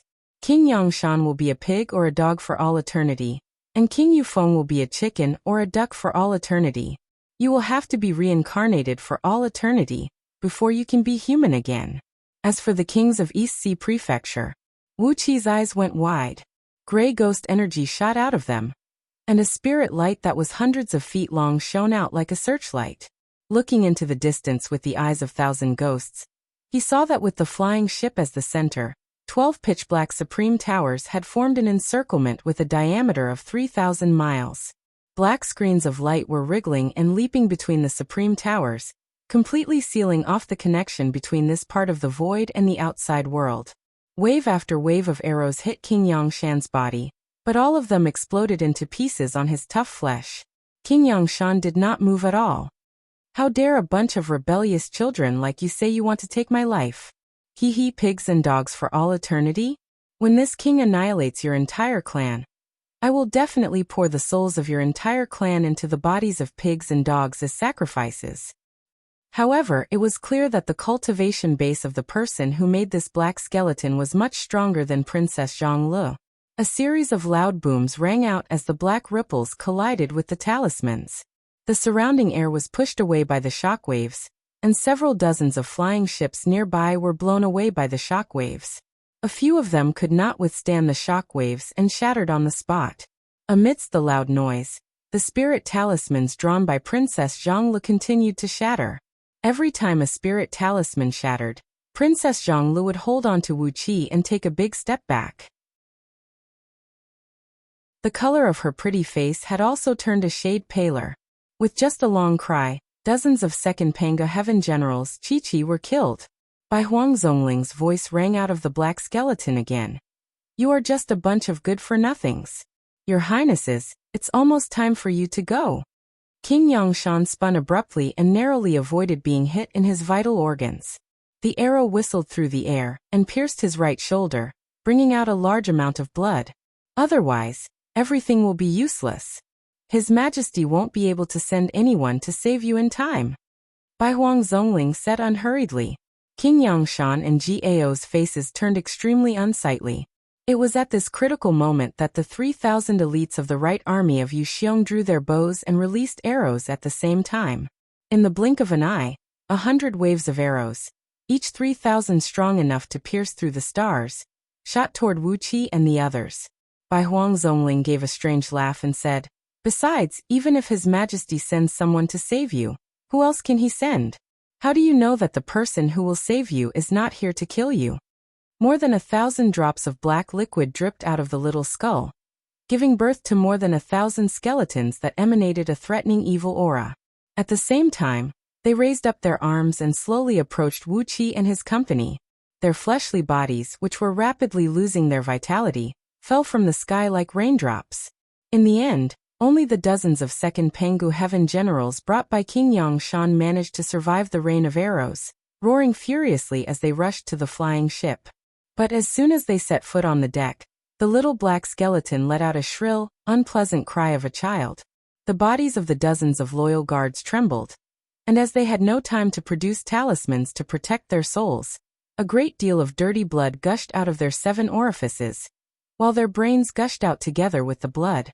As soon as the black ripples formed by the childlike cry came in front of Princess Zhonglu, she disdainfully pointed at the air in front of her 19 times in a row. Wisps of spirit light shot out of her fingertips, forming 19 talismans that were each about a foot long in the air. Low and deep sounds of nature gushed out from these 19 talismans. There was the loud rumbling of the stars rotating, the majestic rumbling of the ocean tides, and the vigorous and loud sound of the strong wind blowing across the vast expanse of pine trees. King Yangshan laughed and said, "Cut the crap, by Huang Zongling. You can't kill us now, but you won't have the chance later. I'm afraid the rescue team His Majesty has sent is not far from here, right?" A deep, powerful voice rang out. "Then can I take your life?" The sound of footsteps rang out as 3,000 elites of Wuxiang army strode out of the cabin. They quickly took control of the commanding heights on the deck, and aimed their deadly dragon tendon bows at Wuxia and his companions. Princess Zhongli's face flickered slightly. The 5-colored divine ray behind her tumbled rapidly, transforming into a misty lotus-like energy that shielded her and Wuxia. Before the wild laughter could stop, a figure flickered in the distance, and an arrow came whistling through the air. Wuxia sighed softly and said in a low voice, "Get ready to fight to the death. The 12 supreme oracles have sealed off this part of the void, so there's no way we can escape. I hope His Majesty will discover the situation here and send reinforcements as soon as possible. Otherwise..." Child-seizing soul, what a petty trick. A strange laughter rang out of the skull. "Who will know that I'm still a loyal subject of Dayu even after I kill you?" In just a few words, Bai Huang Zongling had decided the fate of Wuxia and his companions. King Yangshan could not help but burst out laughing. "Who do you think you are, Bai Huang Zongling? Can you decide what kind of fortune I'll have after my death? I'm loyal to Dayu, and I've done countless meritorious deeds. Nothing I've done is shameful. Even if I die, I'll be reincarnated into a wealthy clan of Dayu and enjoy a lifetime of wealth. Who are you to decide my fate?" He laughed mysteriously, then cursed in a low voice. "King Yangshan, you'll be a pig and a dog for all eternity. King Yufeng, you'll be a chicken and a duck for all eternity. King of East Sea Prefecture, you. He. How dare a lowly person like you get involved in such a thing? You won't be reincarnated, and your soul is reserved for someone else. As for this little girl, I'm a little interested in her." But suddenly, thousands of windows opened on both sides of the ship where Wuxia and his companions were. 3,000 soldiers of the Right Army of Wuxiang Army, armed with strong bows and crossbows, unleashed a barrage of arrows at King Yangshan's private army, whose faces were expressionless. They were all armed with dragon tendon bows specially made for Wuxiang Army by Dayu, and each of them could only be drawn with the power of star shifting. Similarly, the specially made arrows flew with incredible speed and power. Even gold immortals who were equipped with protective immortal artifacts would have a hard time blocking the attacks of these arrows. Wuxia coughed a few times, coughed out a few mouthfuls of blood, and slowly opened his eyes. Shaking his head, Wuxia stared feebly at the black skull and said with a cold grin, "I don't even have the chance to enter the transmigration? What about you?" King Yangshan cursed under his breath, then took a step to the side and stood in front of Wuxia and his companions.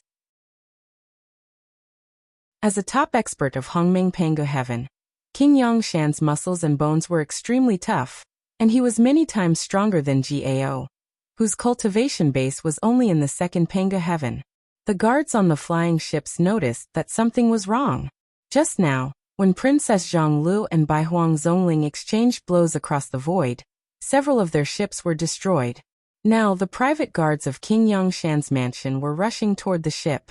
The black skull hovered in front of the crowd, its deep eye sockets suddenly spewing out two red ghost flames. The skull opened its mouth and laughed evilly, its two rows of black teeth clacking against each other, making it look ferocious. A deep, old voice rang out from inside the skull. Why are you so loyal to Du? Things should not have turned out this way.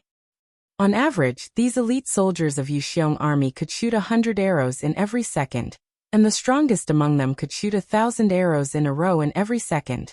The terrible rain of arrows sealed off every inch of space around the ship, piercing through the bodies of a large number of private guards brought by King Yongqiu. Each of the arrows tore open a hole the size of a basin in their skin, and anyone who was hit by them would die. Wu Qi opened his mouth, and a beam of green light shot out. In the next moment, 4 Kunwu swords floated in front of Wu Qi.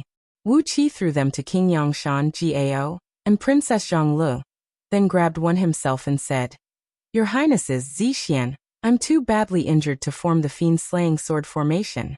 Let's fight them to the death. These swords are the divine artifacts of the sacred emperor. And these vile people. Princess Zhongli's technique of using the heavenly tune of nature to break the evil spell was extremely ingenious. 19 explosions rang out in a row, and all of Princess Zhongli's talismans were destroyed. Princess Zhongli's face was pale, but her lips were strangely red as if they were smeared with blood. A trace of blood slowly dripped from the corner of Princess Zhongli's mouth. She gritted her teeth and said, Although it's just a small trick, this man's cultivation base is too high. Zixian can't beat him. Viscous black liquid dripped down from the skull's mouth. Every drop of liquid that fell onto the deck of the flying ship would slowly expand, gradually growing into a human-shaped skeleton that was about 3 meters tall. These skeletons were slender and emanated an evil aura. They looked no different from human bones, except that instead of palms, their arms ended in 2 sharp bone blades, each about 6 feet long. King Yongshan took a deep breath, took out 12 bone talismans in a row, and slapped them on himself and Gao. By Huangzongling, has Du done anything wrong to you? Your clan has been Du's subject for generations. Why did you do this? The talismans exploded, enveloping King Yongshan and Gao with dozens of layers of bright light. Their souls, which had been severely injured by the boy's cries just now, were rapidly recovering. A shrill laugh rang out of the black skull. How could your majesty possibly know what's going on here? Don't be fooled by the earth-shattering battle between this little girl and me just now. The people in Liangzhu don't know what's going on here. I have at least an hour, more than enough time to kill all of you.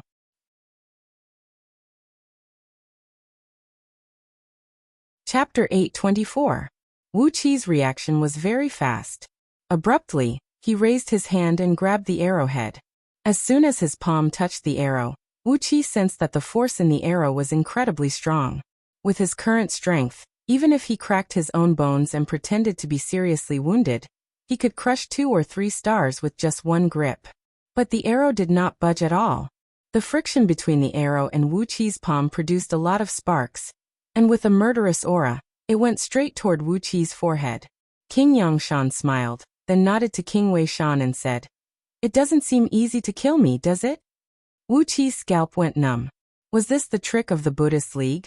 How did they make the souls of these bodhisattvas reincarnate into King Wei Shan's clan? It was not only because the Buddhist League could interfere with part of the power of the 6 paths of reincarnation, but perhaps someone in King Wei Shan's clan was working with them. King Wei Shan snorted coldly, then gritted his teeth and said, Well, it's just a natural phenomena medallion. Let's see how you can resist my natal blood soul arrow. King Yongshan and Gao burst out laughing at the same time. Sure enough, let's see how long it takes them to kill us. King Yongshan shook his head and sighed in disbelief. You, King Wei Shan, have guarded the imperial palace for generations, but you... King Wei Shan's face turned dark as well. He stared fixedly at the natural phenomena medallion hovering over Wu Qi's head, and only breathed out a heavy sigh after a long while. Closing his eyes, King Wei Shan gritted his teeth and said, Damn you! Although I've only used 1/10 of my strength, I can't believe you managed to avoid a strike from the Sky Blast bow. Should I say you're lucky, or you're just too tough?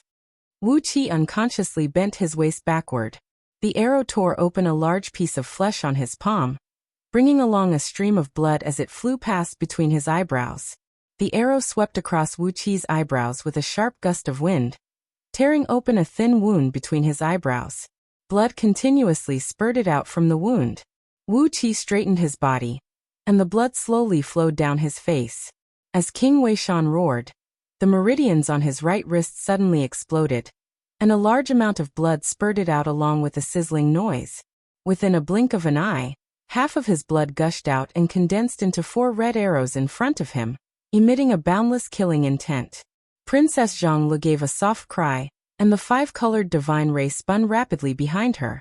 Below the flying ship was a dense jungle, and suddenly, the jungle within thousands of miles of it began to sway even though there was no wind. Accompanied by the rustling of waves, a rich green life force gushed out of the jungle, transforming into a green torrent that leaped into the air and kept pouring into King Yongshan's body through the top of his head. The black skull opened its mouth, but no words came out. With a loud cry, King Weishan loosened the bowstring, and the 4 blood-colored arrows whistled through the air with thunderclaps. King Weishan sighed softly, then shook his head and said, "As for me, I'm the reincarnation of the Golden Boy, a disciple of the Lord Buddha, Amitabha. All I have to do is wait for this life's great achievement and accumulate boundless virtues, so that I can step onto the lotus throne and attain the golden body of Buddha before I return to my throne. From then on, I'll hold a Buddha in my hand, rule over 3,000 Buddhist kingdoms, and attain the golden body of immortality and indestructible." For a clan like King Weishan, every time a son of their lineal descendant was born, the oracles of the Directorate of Celestials and the Secret Palace would carefully examine the origin of their souls, lest they were incomplete or possessed by someone. But such a strict surveillance method had failed to prevent the reincarnation of a member of the Buddhist League. What had gone wrong? As King Yongshan cried out in alarm, a tall, burly man in a lavender brocade robe landed quietly on the deck. The burly man had a solemn and resolute look on his square purple face, and his long, narrow eyes were slightly narrowed, giving off a dangerous feeling that he was a scheming man. The wooden bow in his hand was nearly 10 feet tall, and the transparent bowstring, which was as thick as a thumb, was bouncing faintly. Clearly, it was the arrow shot by this bow that had seriously wounded King Yongshan just now. Wu Qi answered in a low voice, then opened his mouth and spat out the natural phenomena medallion. A large cloud of smoke quickly drifted out of the medallion and spread out around them, quickly forming a circle about 100 feet in circumference. Mountains and rivers could be vaguely seen in this small cloud. At a glance, there were hundreds of layers of smoke and clouds, and so were the mountains and rivers.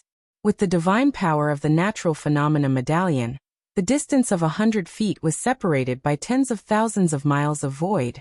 On King Yongshan's left shoulder was a fist-sized wound, and now the flesh and bones around the wound were growing rapidly, wrapped in a strong green fluid. It only took the span of a few breaths for the wound to be completely healed. King Yongshan touched his shoulder and looked at Princess Zhongli in surprise. "Wonderful. I can't believe I've recovered 70% of my strength," he said with a smile. King Yongshan's face turned extremely unsightly.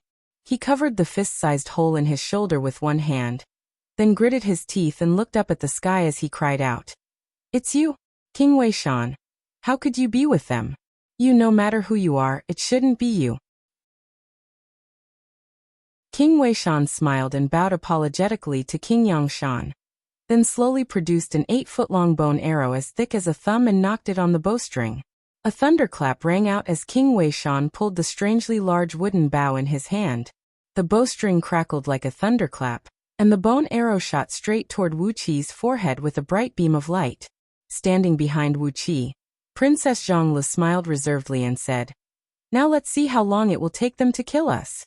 With a flash, the arrow appeared directly in front of Wu Qi and his companions, each aimed at their hearts. King Yongshan was about to say something when Bai Huang Zongling's strange howl rang out from the black skull.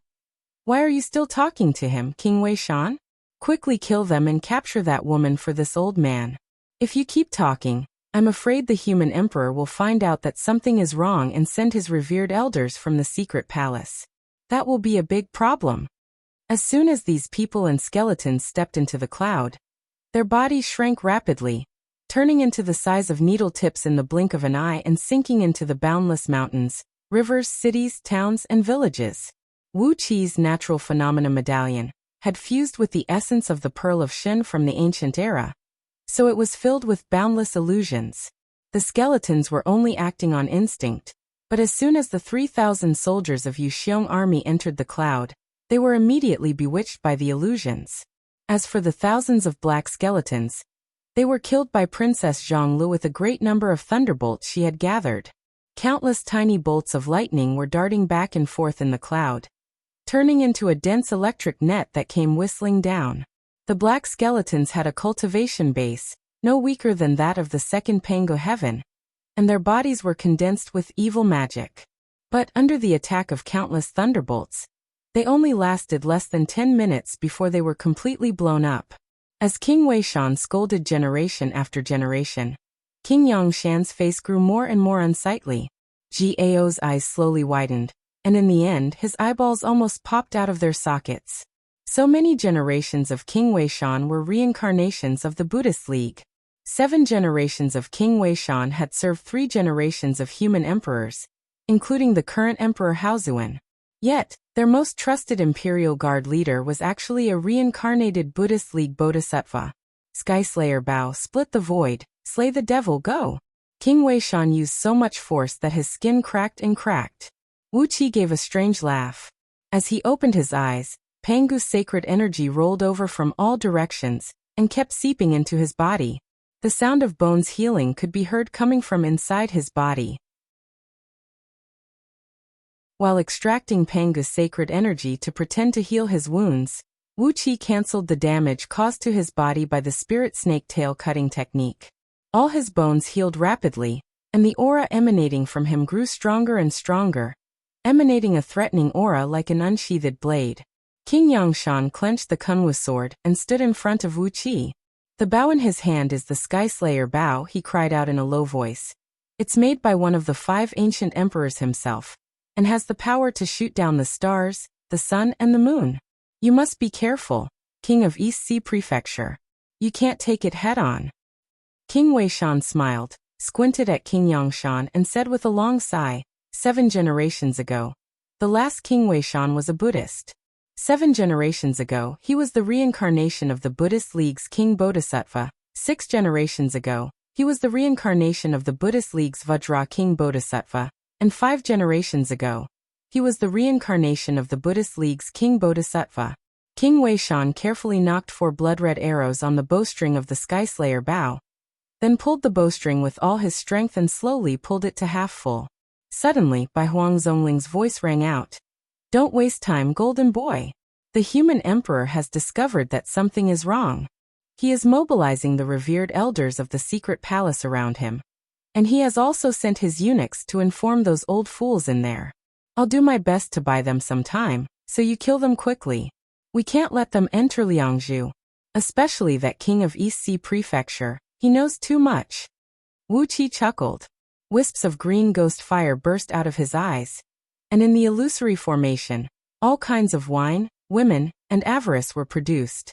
The 3,000 soldiers of Yuxiong army were ignited by the 5 thieves in their bodies, and then triggered by Wu Qi's evil magic. The Yin fire quickly rose from the soles of their feet, and burned their bodies to ashes in a short time. Countless miserable howls rang out as the 3,000 elite soldiers of Yuxiong army were burned to ashes by Wu Qi's Yin fire. When he wounded King Yongshan and Wu Qi just now, he had only pulled the bowstring back slightly by an inch. But now he had pulled it to half full, which meant that the force he used was more than 1,000 times stronger than before. And when he bit the tip of his tongue and sprayed a large amount of blood on the bowstring gradually emitted a faint red light, and 2 extremely long runes slowly emerged from it. A large piece of skin was scratched on his palm, and a few strands of flesh and blood from Wu Qi's palm stuck to the arrow. He had used all his strength, but he could not stop the arrow. King Weishan's eyes turned red with anger. He casually pointed a finger at the void that was hundreds of feet wide and covered by the smoke and cloud emitted by the natural phenomena medallion, then cried out in a low voice, Go! Accompanied by Bai Huangzongling's shrill howl, more than 1,000 black skeletons and 3,000 elite soldiers of Yu Xiong army rushed into the smoke and cloud emitted by the natural phenomena medallion. King Yangshan and Gao were overjoyed. It was true that the Skyblast Bow was a divine artifact made by the 5 ancient emperors, but the natural phenomena medallion was also a legacy of the sacred emperor Zhuanxiu, one of the 5 emperors. With the protection of this artifact, even if King Weishan's cultivation base was higher than King Yangshan's, and the Skyblast Bow's power was even more amazing, King Weishan might not be able to get what he wanted today. The burly man, who was called King Weishan, twitched the bowstring with his fingers and made a deep buzzing sound. At the same time he sneered disdainfully and said, "Why can't it be me? If there can be a so-called rebel in Yu Xiong army, why can't it be me?"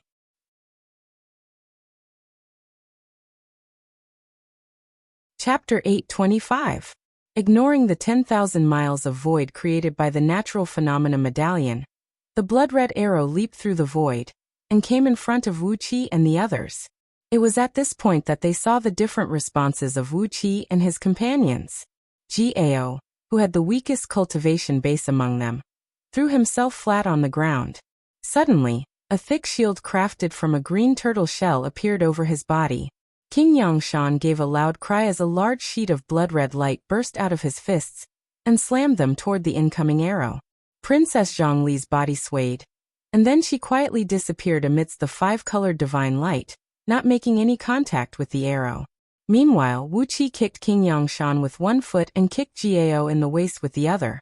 Meanwhile, he exercised the dragon kill, causing his body to suddenly grow to about 1,000 feet tall, with countless thick and heavy purple-gold dragon scales emerging all over his body. Lying on his stomach on the deck, Gao's shield, which was crafted from the shell of a spirit turtle, was silently pierced through by the blood arrow. Trembling slightly, the arrow adjusted its direction, making a 90-degree turn and shooting straight toward his heart. Instinctively, Gao sensed a blazing killing intent coming at his back. He roared in despair and tried his best to push himself off the deck with both hands, trying to move his vital organs away. However, Wuxia kicked him in the waist and sent him flying a few feet away. The arrow came whistling over and pierced Wuqia's calf. At the same time, Wuxia kicked King Yangshan in the waist, sending him flying 80 feet away. The arrow that was about to pierce through King Yangshan's body also pierced through Wuqia's thigh, and all the blood flowed into Wuqia's body. Princess Zhongli roared furiously in a low voice. Her avatar of the god of thunder appeared amidst the 5-colored divine light, and with a wave of her hand, 1,000 thunderbolts as thick as water buckets smashed down and hit King Weishan, who was gasping for breath. King Weishan was caught unprepared by the thunderbolts. His energy was almost exhausted, and he was badly battered by the continuous thunderbolts. His clothes were torn to shreds, and his skin was torn apart by the violent thunderbolts, revealing his slightly purplish-golden bones. As Wuxia was busy trying to rescue King Yangshan and Gao, both his legs were pierced by the arrow, and he had no time to dodge the incoming arrow. Fortunately, he had transformed into a dragon man, and his body had expanded to about 1,000 feet tall. So, the blood arrow that was aimed at his heart only hit his lower abdomen, leaving a hole the size of a large bowl on his abdomen. The penetrative force of the arrow pierced through his body and came out from his back. Even though he was busy, he was still able to control his muscles and bones to wiggle and move the internal organs near his lower abdomen. Apart from 2 layers of muscles and 6 layers of dragon scales, all the important organs in his lower abdomen had avoided the blood arrow. The hole looked ferocious, but in fact, it did not cause too much damage to Wuxia. On the contrary, the arrow shooting toward Princess Zhongli suddenly lost the aura of Princess Zhongli. Unable to lock onto its target, it turned straight toward Wuxia, piercing through Wuqia's left rib and coming out from the 3rd rib on his right. Fortunately, Wuxia reacted quickly, but the arrow still grazed Wuqia's lungs and liver, nearly piercing through these 2 important organs. Coughing, Wuxia coughed up a mouthful of blood and staggered a step back before he finally steadied himself. His legs, abdomen, and ribs had all been pierced through, for life-threatening blood arrows had actually been absorbed by him alone. The terrifying power of the Skyslayer Bao had truly made him experience it firsthand. The dragon scales on his body were strong enough to withstand dozens of full-force attacks from Wuxia and remain unscathed, but they were easily pierced through like wooden planks in front of the arrow. How could the power of Skyblast Bao be so terrible? Taking a deep breath, Wuxia crazily mobilized the Pangu's sacred energy around him to heal his wounds. While bombarding King Wei Shan with thunderbolts, Princess Zhonglu also mobilized the life force of green wood that kept seeping out from the dense forest below and injecting it into Wuqi's body. With the two-pronged approach, the wounds on Wuqi's body quickly healed, and his muscles were rapidly regenerating. The only thing that made Wuqi secretly happy after being hit by the 4 blood arrows was that the hardness of his bones had exceeded his expectation after he absorbed the remains of the ancient immortal in the ghost realm. He was hit by 2 arrows in his legs, but the blood arrows only broke his muscles and exploded when they hit his leg bones. They did not cause any damage to his bones at all. It could be seen that King Wei Shan could not hurt Wuqi's bones even with the half-drawn Skyblast Bao. The strength of his bones had far exceeded his current realm. King Wei Shan, who had almost exhausted his energy, was almost killed by the thunderbolts. When he pulled the Bao, the powerful counterforce of the Skyblast Bao cracked his skin, and his muscles were full of internal injuries. The powerful thunderbolts triggered by Princess Zhonglu kept bombarding him, sending his flesh and blood flying in all directions. He was in great pain. At this moment, he was unable to resist Princess Zhonglu's attack at all. In for a penny, in for a pound, in for a pound. King Wei Shan simply recited an incantation and shouted sternly, "Blood curse, activate." With the incantation, the remaining blood of the blood arrows that had just shot into Wuqi's body suddenly erupted. The evil curse power, which was like a scourge, turned into countless ferocious beasts that ran wildly through Wuqi's body, wreaking havoc through his blood vessels and meridians, and devouring his essence and blood. Wuqi could not help but feel amused. If it were someone else, it would be a great trouble to have such a devouring poison curse enter their body. They might even be killed on the spot by this insidious trick.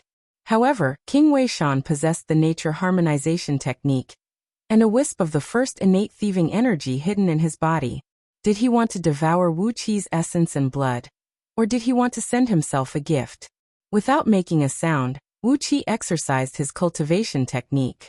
The chaotic energy mixed with the thieving energy circulated 9 times in his body, and the blood essence that had invaded his body was instantly refined by him. This was an arrow launched with half of King Wei Shan's blood essence, so at least 60% of it had seeped into Wuqi's body. As King Wei Shan's cultivation base was 1 grade higher than King Yang Shan's, this blood essence was a great tonic for Wuqi. His wounds healed rapidly, and even his broken dragon scales were rapidly regenerating. His face glowing because of the nourishment of the huge amount of blood essence, Wuqi smiled and crooked his finger at King Wei Shan. "What other tricks do you have? Bring them all on." This Skyblast Bao is not bad. I can't believe the natural phenomena medallion couldn't stop it. Could it be that Emperor Ku's cultivation base is stronger than Emperor Zhuanqiu's? King Yangshan, who had been kicked away by Wuqi just now, took a step forward and came next to Wuqi. "It's not that Emperor Ku's cultivation base is stronger than Emperor Zhuanqiu's," he said in a deep voice. "It's just that this Skyblast Bao is a weapon specially designed for killing. The 5 ancient emperors of the human race, including the Yellow Emperor Xianyuan, have all left a restrictive talisman on it. That's why it can ignore the natural phenomena medallion's defense and kill us directly." Wuqi's eyes lit up. A treasure crafted by Emperor Ku himself, and which the 5 ancient emperors had all left a restrictive talisman on it. Squinting at the struggling and wailing King Wei Shan, he took a sudden step forward with the Skyblast Bao in his hand. The little black skull keenly noticed his movement. It moved a few feet to the side and stopped in front of King Wei Shan. "Are you trying to seize the Skyblast Bao, King of Donghai Province?" he said with a strange laugh. "Are you trying to seize the Skyblast Bao? You do have some good eyesight, but how can you get this Bao?" Bai Huang Zongling opened his mouth and breathed out a plume of black smoke to protect King Wei Shan, who had more than half of his muscles carbonized. "Golden boy," he said coolly, "if we don't fight with all our might, They will really break through here and rush to Liangzhu. I'm just a wisp of my divine sense in this skull, so I can't fight them. Whether we can kill them or not depends on your ability. The black smoke was extremely tough. Princess Zhonglu had bombarded it with dozens of thunderbolts in a row, but they could not break it. She shook her head and whispered to Wuxia. The void here is sealed, and all the natural energy has been expelled, while the power of thunderbolts has been reduced to a minimum. I can only hurt him, but I can't kill him. That was what she said, but the avatar of the god of Scourge, shrouded in Princess Zhongli's five-colored divine light, reached out a finger stealthily, performed a strange incantation gesture, and quietly cast a curse on the black skull. The divine power of the god of Scourge was the most obscure. And with only a wisp of Bai Huang Zongling's divine sense here, he did not have the ability to find out what Princess Zhonglu was up to.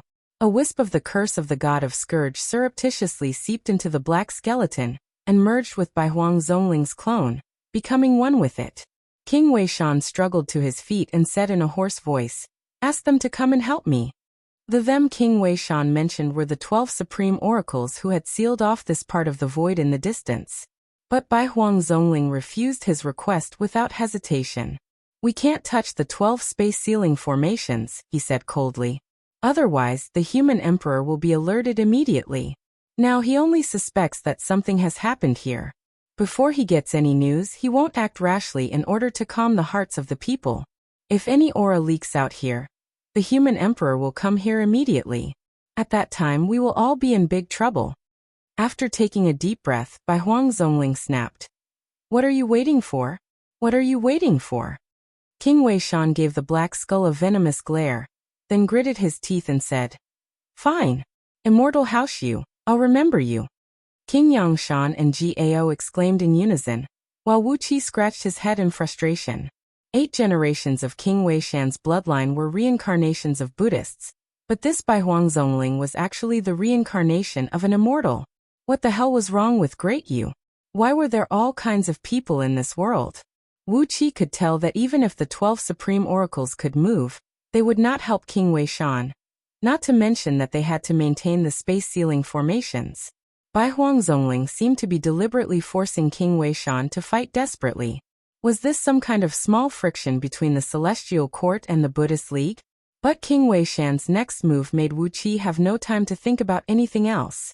King Weishan took a deep breath. A beam of auspicious light rushed up from the top of his head, amidst which, 1,000 feet tall 8-armed golden ape quietly emerged.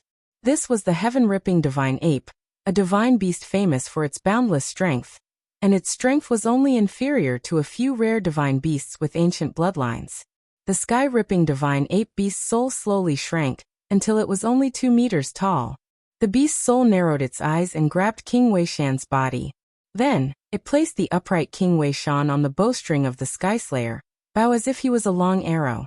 The beast's soul bared its fangs and slowly pulled the Skyblast bow until it was 3/4 full. King Weishan recited an incantation in a low voice. Drop by drop, blood oozed out of his body and slowly covered his skin with a thick layer of blood. Fresh blood covered his body, making him look no different from a sharp arrow. Wuqi and the others were speechless. Using himself as an arrow, King Weishan was really going to fight desperately. A loud twang rang out from the bowstring, and King Weishan howled as he was shot out by his own beast soul.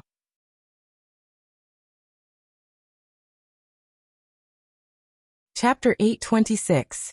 With his body as the arrow and his life as the arrow, all his spirit, energy, and spirit had been fused into the arrow.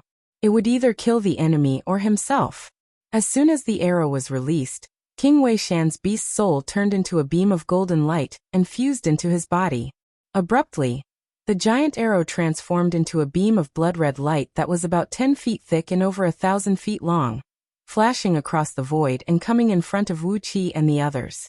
The first to bear the brunt of the attack was King Yangshan, who was holding the Kunwu sword. King Yangshan let out a long roar.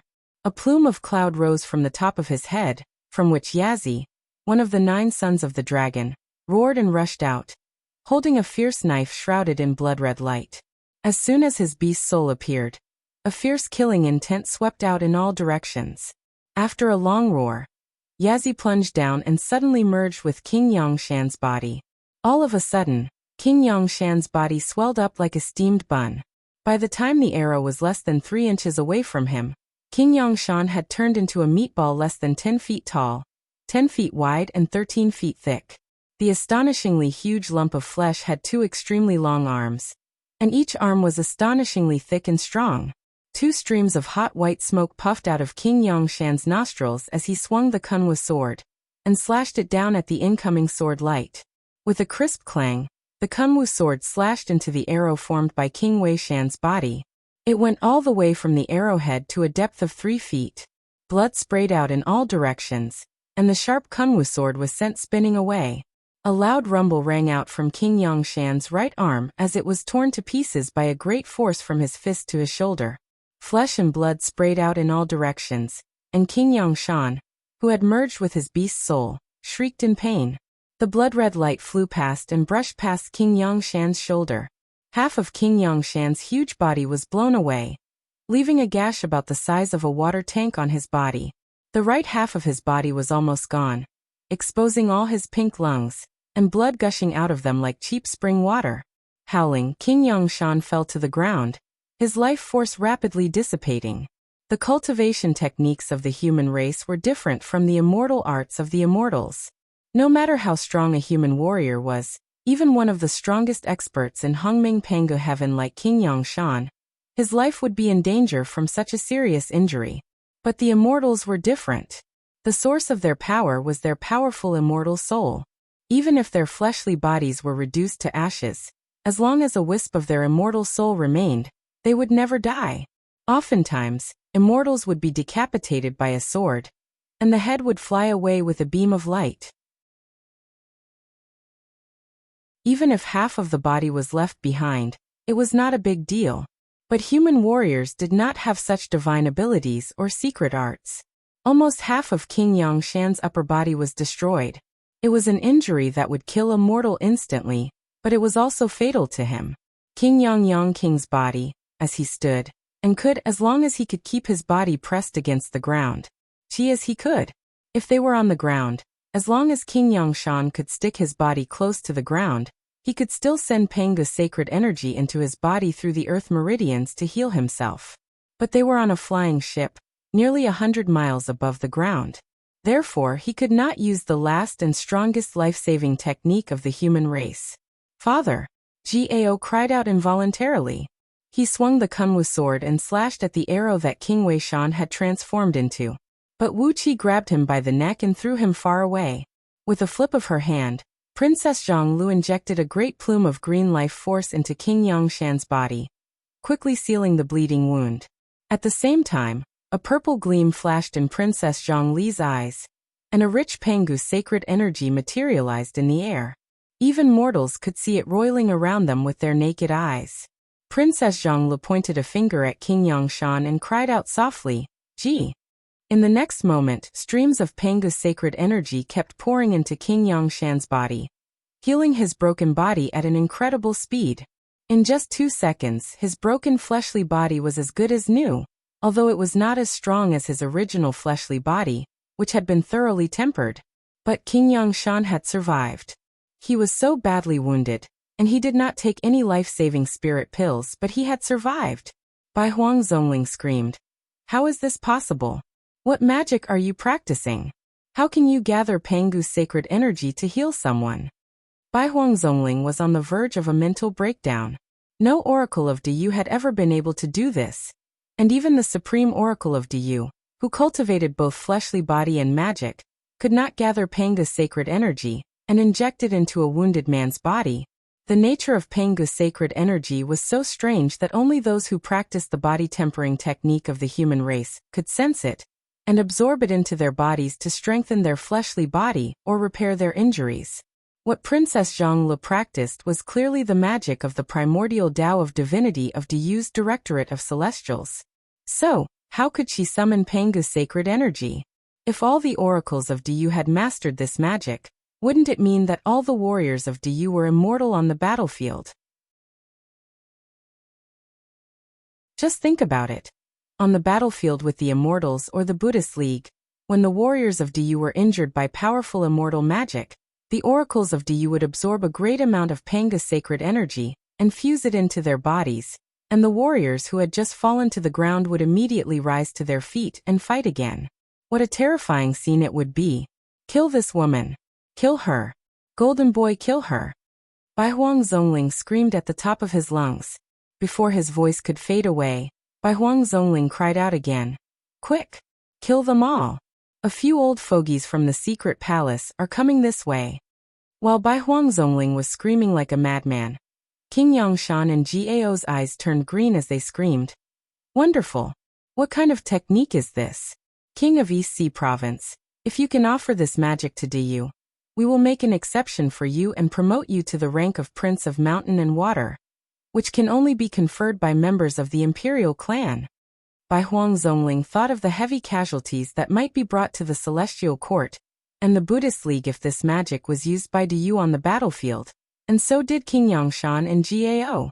If Princess Zhongli's magic could be learned by all the oracles of Du, the combat prowess of the Great Yu army would increase by more than 10 times. In other words, it was equivalent to Du expanding its army by 10 times without consuming more resources.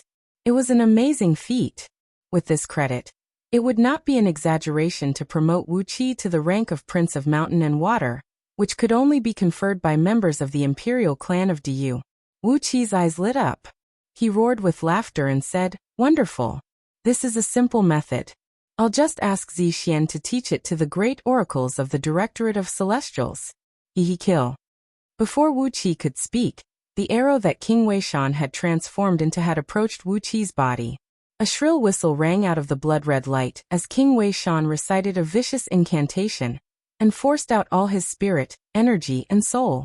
The arrow suddenly grew several times larger, and like a mad blood-red fiend dragon, it was about to devour Wuxia and Princess Zhonglu at the same time.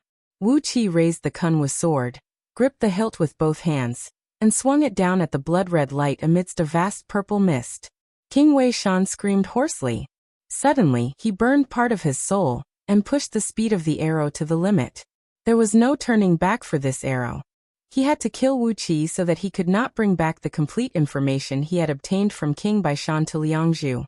And he had to kill Princess Zhonglu so that she could not teach the deadly method of controlling Pangu's sacred energy to the oracles of the Directorate of Celestials. Just as the Kunwa sword was about to collide head-on with the arrow, Wuxia suddenly gave a strange laugh. A beam of starlight shot out from the top of his head, and Dark Een Celestial Tower flew up and shattered the void. With a flash, Wuxia and Princess Zhonglu moved hundreds of feet forward amidst the starlight, dodging King Weishan's deadly blow. Even though there were 12 supreme high priests sealing off this part of the void, this space was already as solid as an iron wall. But with the small world transformed from the natural phenomena medallion neutralizing the power of the 12 space-restricting formations, Wuxia could still travel a short distance by relying on the power of Dark Een Celestial Tower. As soon as he moved, the arrow that King Weishan had transformed into swept past where he was just now, shooting forward with a dazzling beam of blood in the air. He rushed past without hesitation, no longer having the strength to turn back. Damn it. Immortal Haoshu. Is this the so-called 12 space-restricting formations? King Weishan's hysterical roar came from afar. He had burned his soul to speed up the arrow, but at this moment he no longer had the strength to turn it around. So he could only watch helplessly as the arrow carried him forward, constantly consuming what little strength he had left in his body. The black skeleton opened its mouth and did not speak for a long while. It was beyond his expectation that Wuxia could still travel by tearing the void. Before Bai Huang Zhongling could react, Wuxia had already rushed out of the area covered by the natural phenomena medallion, raised the Kunwa sword, and slashed it down at the skull. A green light flashed, and the tiny skull broke into 2 pieces soundlessly. A sharp whistling noise rang out abruptly, and the broken skull exploded into a clump of twisting dark smoke, which condensed into a pitch-black, ferocious and twisted face of a baby. It opened its mouth and flew towards Wuxia's heart. Before the manifested curse could approach Wuxia's body, Princess Zhonglu gave a cold snort and grabbed the tiny clump of black smoke. A large sheet of lightning flashed in her palm as she shattered the curse bit by bit. Bai Huang Zhongling was shocked. Although the skeleton he possessed had been destroyed, he still let out a loud roar across the void. What are you waiting for? Kill them now. Do you really want us to be hunted by you all over the world? All of a sudden, the 12 supreme towers that sealed off the void thousands of miles away flashed and teleported to the side of the flying ship where Wuxia and the others were. Their deep chanting brought a gust of chilly wind and blew toward Wuxia and the others. An evil force filled the void, causing the light in the surroundings to suddenly dim and distort. Both space and time were frozen, and Wuxia and the others were sealed on the flying ship, unable to move. The 12 supreme oracles had joined forces. Before they could launch their attack, the momentum of their chanting was suffocating. Even with Wuxia's cultivation base of an 8th-tier primordial immortal, he could not withstand the terrible pressure. Just as the 12 supreme oracles struck with all their might, a beam of starlight shot over from a distance and came to Wuxia and the others in the blink of an eye. Emperor Haozuan, with the starlight flickering in all 360 acupoints of his body and silver-purple light radiating from all over his body, had come to the rescue. He gently pushed a palm toward the void and uttered a soft incantation. The 12 supreme towers shattered at the same time, and the supreme oracles inside the towers howled miserably as the curse they had cast backfired on them, causing them to cough up blood and fall to the ground. All of Diyu's supreme towers were buried with vicious restrictive spells when they were crafted, which were known only to the human emperor and the first master of the secret palace. They were Diyu's most secret and deadly means of control. The 12 supreme oracles did not have time to prepare for the sudden change. Emperor Haozuan had only activated the restrictive spells laid in advance in the supreme towers, and without using any of his own strength, he had beaten the 12 supreme oracles to death. Rebels have infiltrated Yuxiong army. Wuxia cried out hoarsely. King Weishan is the reincarnation of the Buddhist League's golden boy, and Bai Huang Zhongling is the reincarnation of immortal Haoshu from the celestial court. Emperor Haozuan's face fell. His body trembled, and his facial muscles twitched, making him look like a ghost.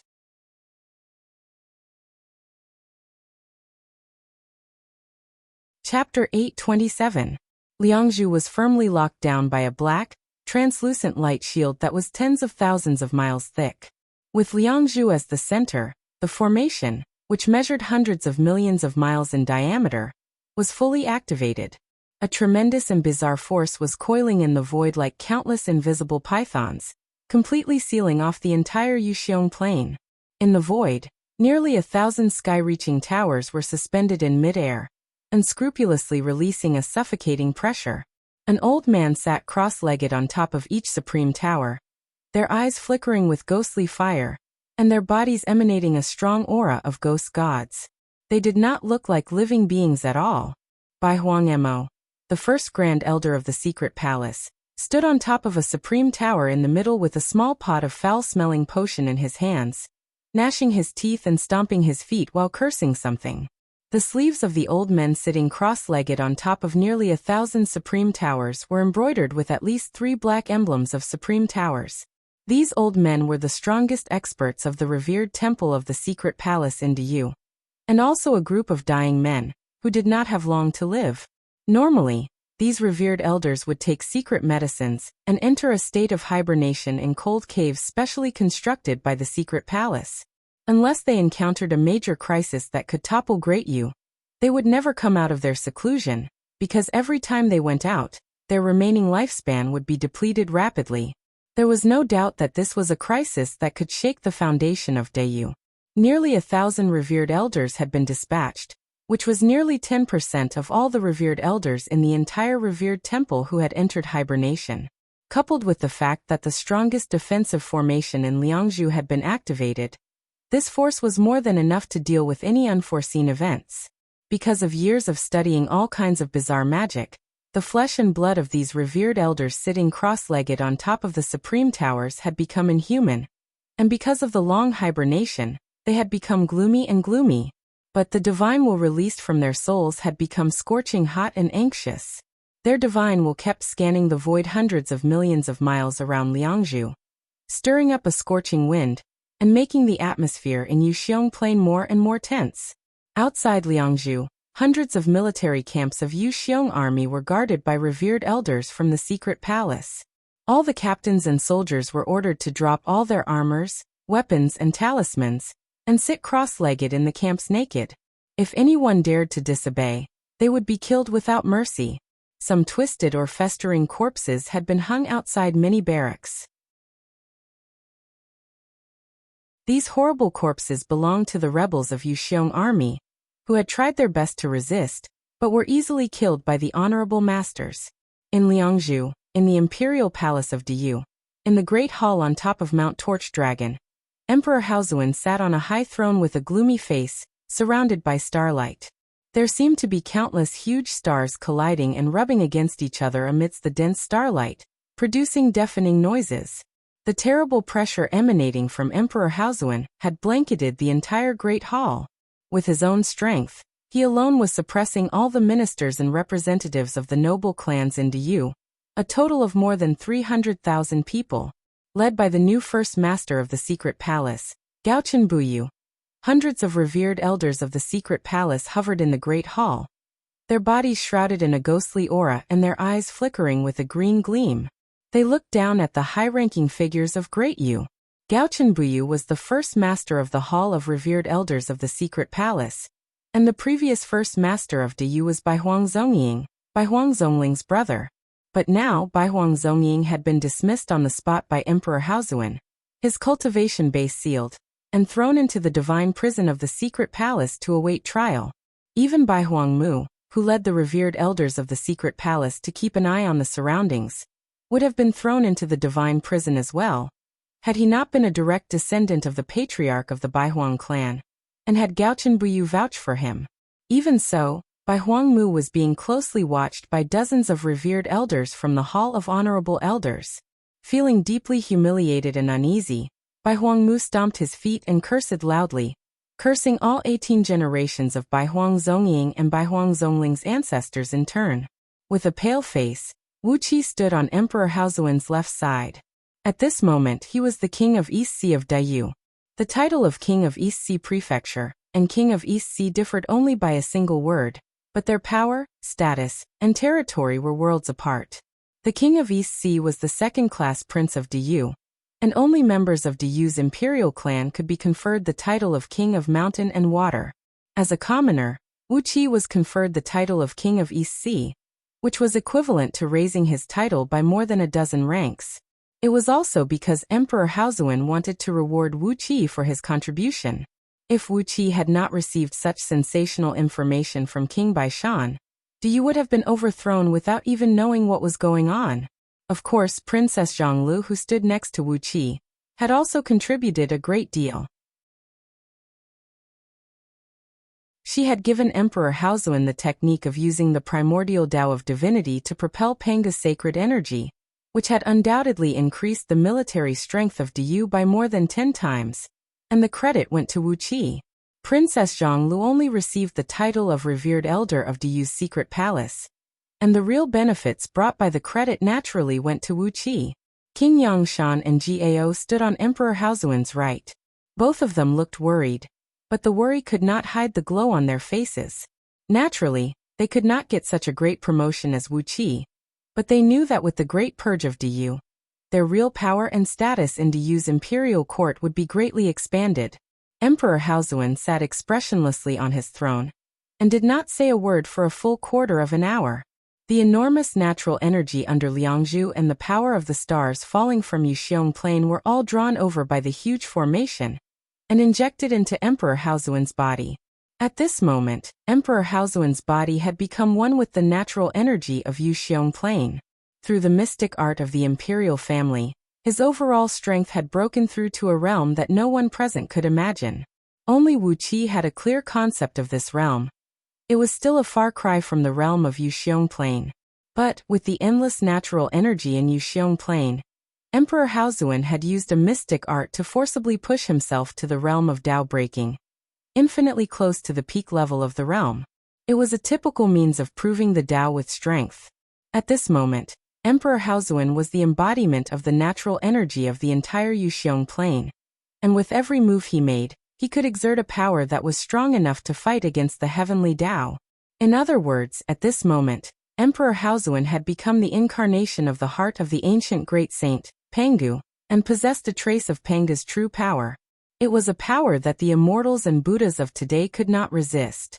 Even if it was only a trace of Panga's power, it was a mighty force that could create a world.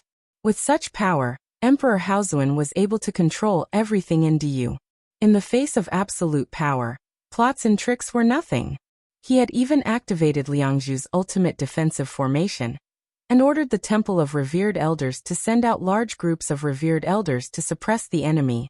Not because Emperor Haozuan was not strong enough to suppress these disloyal people, but because he was afraid that they would escape. Now the whole of Wuxia plain was completely sealed off, and Emperor Haozuan had merged with a huge spirit cave.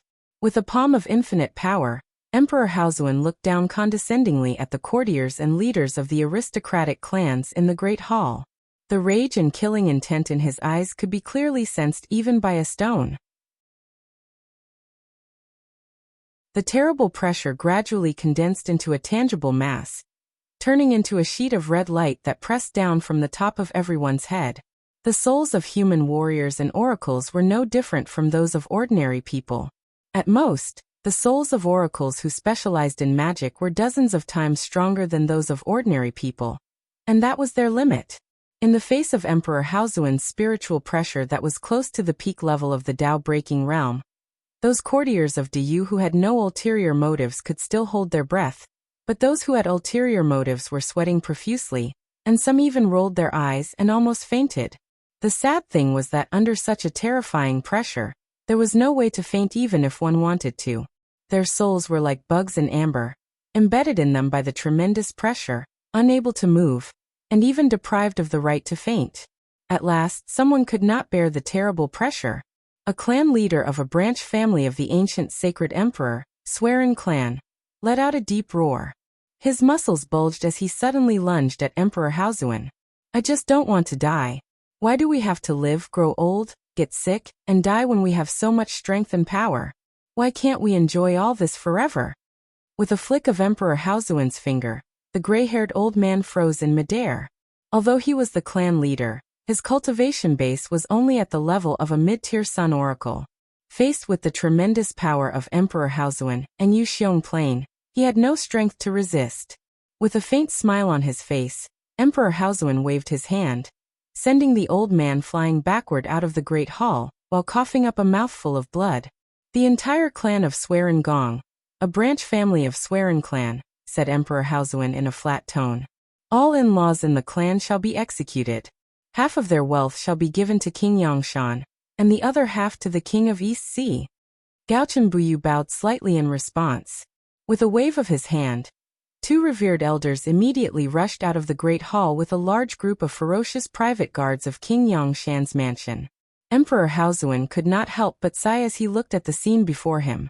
Wuxia's army could not be mobilized until all the rebels were found out, and the mighty human emperor had to rely on the private guards of a loyal king. How could he endure such a situation?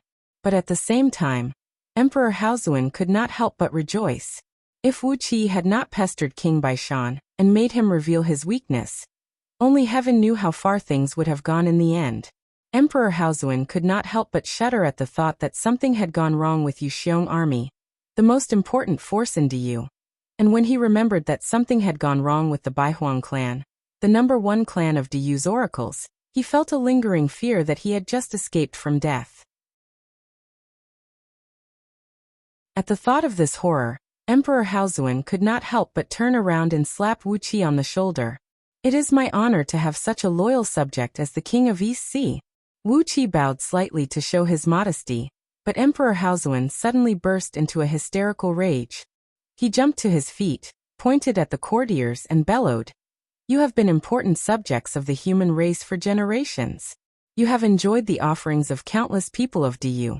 And yet, you have done such a thing. Aren't you ashamed of yourselves?" A tremendous pressure swept through the great hall, like a hurricane. Tens of thousands of Du's subjects fell to their knees, and some of them even bled from their 7 orifices and suffered serious injuries to their internal organs. All the people who knelt on the ground were guilty. In the face of the spiritual pressure of a peak-level Tao-breaking expert, They could not keep the secrets in their hearts. Of all the courtiers in the court, 15% had something wrong with them. This meant that 15% of the powerful clans of Deyu had something wrong with them. Emperor Haozuan's face was pale, and it was even more unsightly than when he heard Wu Qi's cry, when he went to rescue Wu Qi. The faces of those courtiers of Deyu who could still stand on the spot had changed as well. 15% of the powerful clans of Deyu. How many things were they involved in?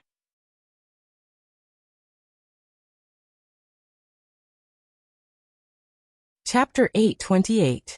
As the thunderclouds pressed down rapidly, Wu Qi and Princess Zhonglu stood under them with hundreds of generals from East Sea. Their bodies were illuminated by lightning, and the flickering light made their faces flicker, making them look like evil ghosts. 3 days had passed since Emperor Haozuan had summoned all the courtiers in Liangzhu for a grand court meeting, and the purge of the rebels in Deyu had just begun. At the moment, Wu Qi was leading hundreds of East Sea generals and more than 100,000 soldiers to besiege the headquarters of Ji clan, a famous aristocratic clan in Deyu. Ji clan was a noble clan with the bloodline of the sacred Emperor Xianyuan, a branch of Deyu's imperial clan. It was a powerful clan that almost single-handedly controlled all kinds of craftsmanship workshops in Deyu's Directorate of Celestials, and was responsible for the production and storage of all Deyu's armaments. Because of this, Ji clan's wealth was second only to Emperor Haozuan's in Deyu, and it was the most extravagant and decadent among all the aristocratic clans in Deyu. The long period of enjoyment and carefree life had almost turned Ji clan into a pure merchant clan. They did not care about the power struggle in the imperial court, nor did they care about anything outside of Deyu. They only cared about whether their mansions were luxurious, whether their concubines were beautiful, and whether their maids were enchanting and charming. They devoted all their energy to enjoying themselves, so Ji clan was almost the first clan to betray Deyu. For so many years, Ji clan, relying on their advantage of being in charge of the production of armaments in Deyu, had secretly stockpiled a large number of rare materials and traded them to the Celestial Court and the Buddhist League.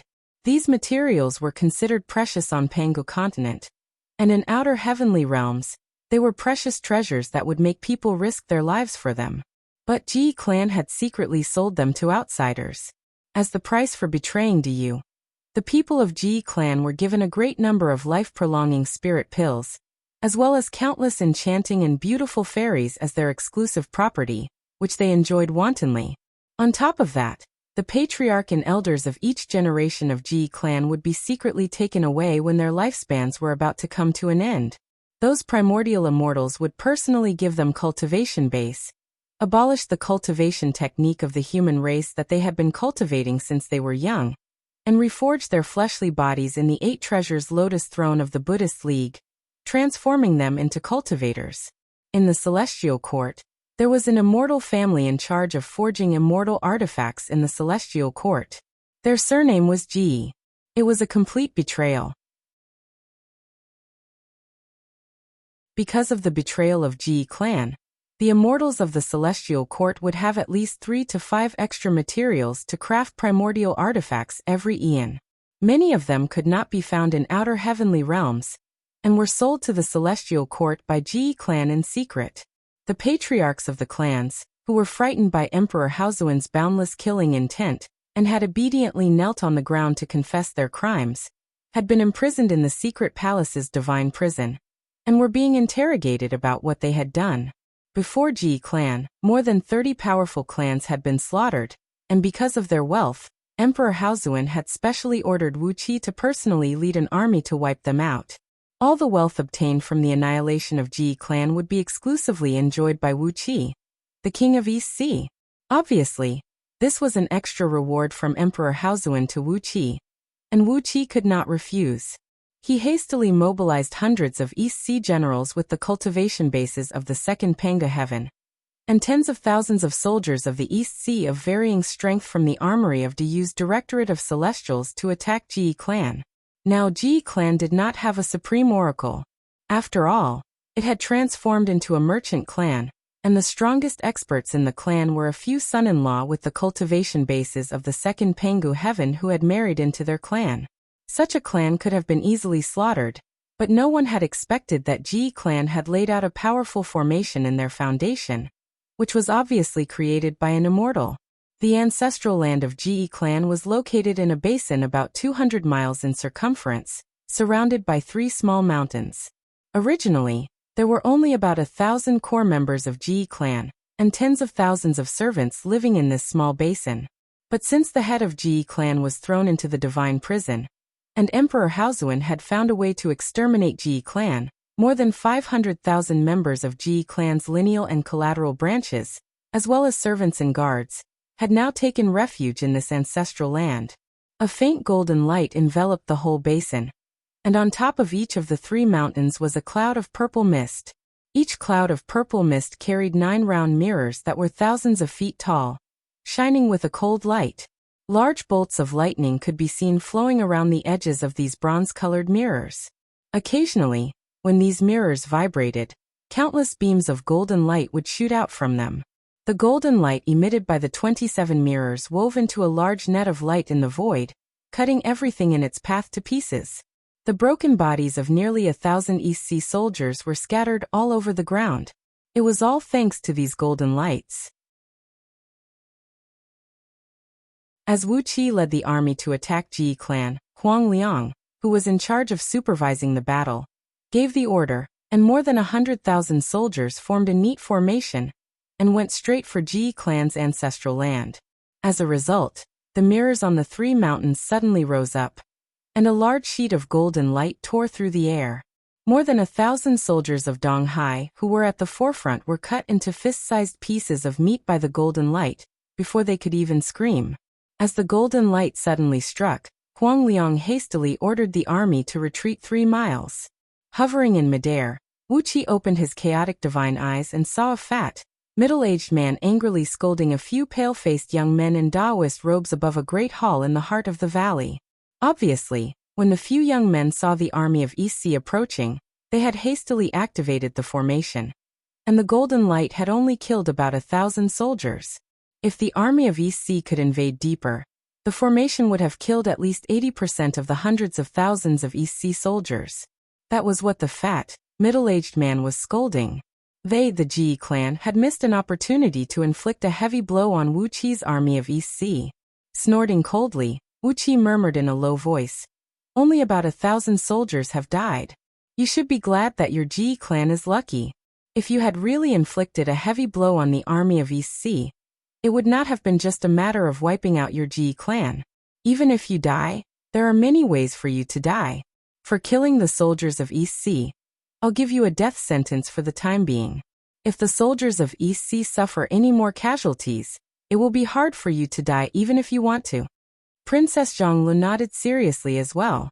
A little annoyed, she glanced at the remains of over 1,000 soldiers, clenched her teeth and murmured in a low voice, "With such a heavy casualty, how much will the compensation be?"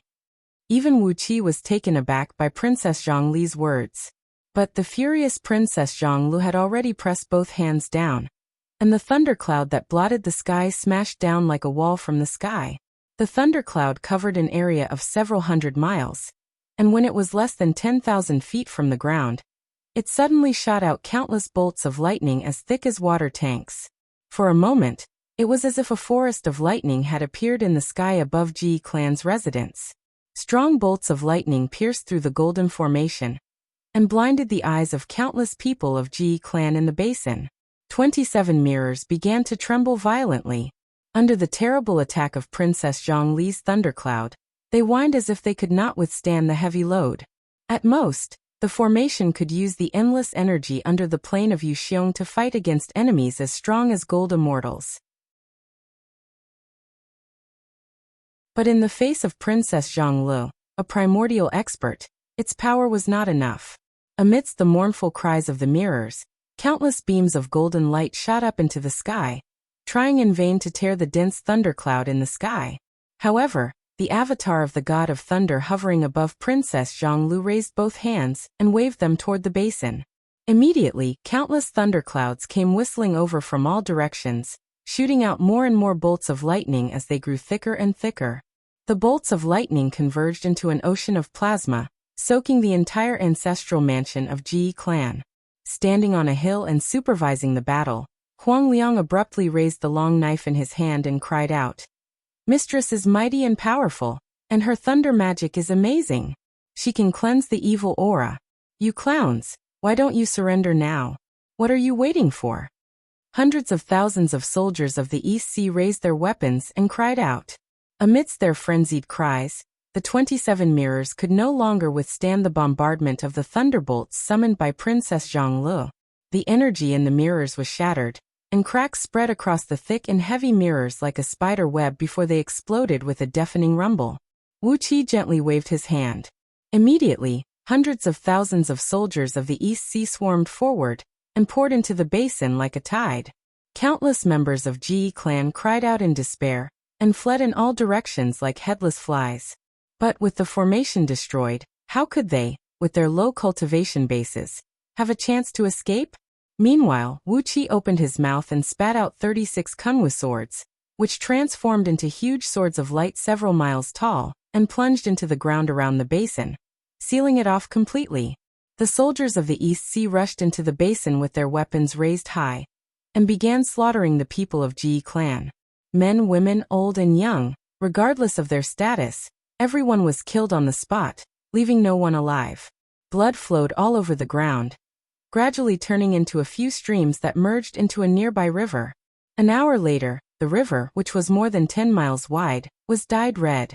Flames rose into the sky from all directions as the despairing members of Ji clan set their ancestral mansions on fire, turning both themselves and their ancestral mansions into ashes. But as the buildings in Diyu were all made of boulders, the effect of burning was not very good. It was unknown how much merman oil had been wasted by the people of Ji clan to start such a towering fire. Similar fires were rising in countless places near and far. The aristocratic clans loyal to Diyu raised the butcher's knife against those who had betrayed Diyu. Just as Wuxia was slaughtering Ji clan, tens of thousands of other clans were struggling and howling miserably in the raging fire and blood. Bai Huang clan, the former #1 oracle of Diyu, had all been killed, except for Bai Huang Mu and a few other members of the collateral clans. Hundreds of supreme oracles from Bai Huang clan had fallen at the hands of revered elders from the secret palace. Faced with the siege of revered elders, they were so vulnerable after losing their supreme towers, the strongest fortress. Wuxia glanced around. With his chaotic divine eyes, he could see what was happening in a very long distance. In the barracks of Yuxiong army, he saw large groups of soldiers howling in despair being escorted to the edge of a huge pit. The private guards of those aristocratic clans loyal to Diyu had raised their weapons, killed these soldiers who had disobeyed Diyu, and thrown them into the pit. Large-scale resistance broke out in some barracks, but revered elders from the secret palace immediately carried out bloody suppression on these soldiers who dared to resist. In the face of the destructive means of the supreme oracles, the so-called resistance of Yuxiong army was so weak and laughable. All of a sudden, the East Sea army that had rushed into the depths of Ji clan's ancestral mansion burst into deafening cheers. "Your Excellency, we've found the treasury of Ji clan," cried Huang Liang. "So many treasures, so many good things." Wuxia burst into laughter as he pulled Princess Zhonglu and flew swiftly towards the ancestral mansion.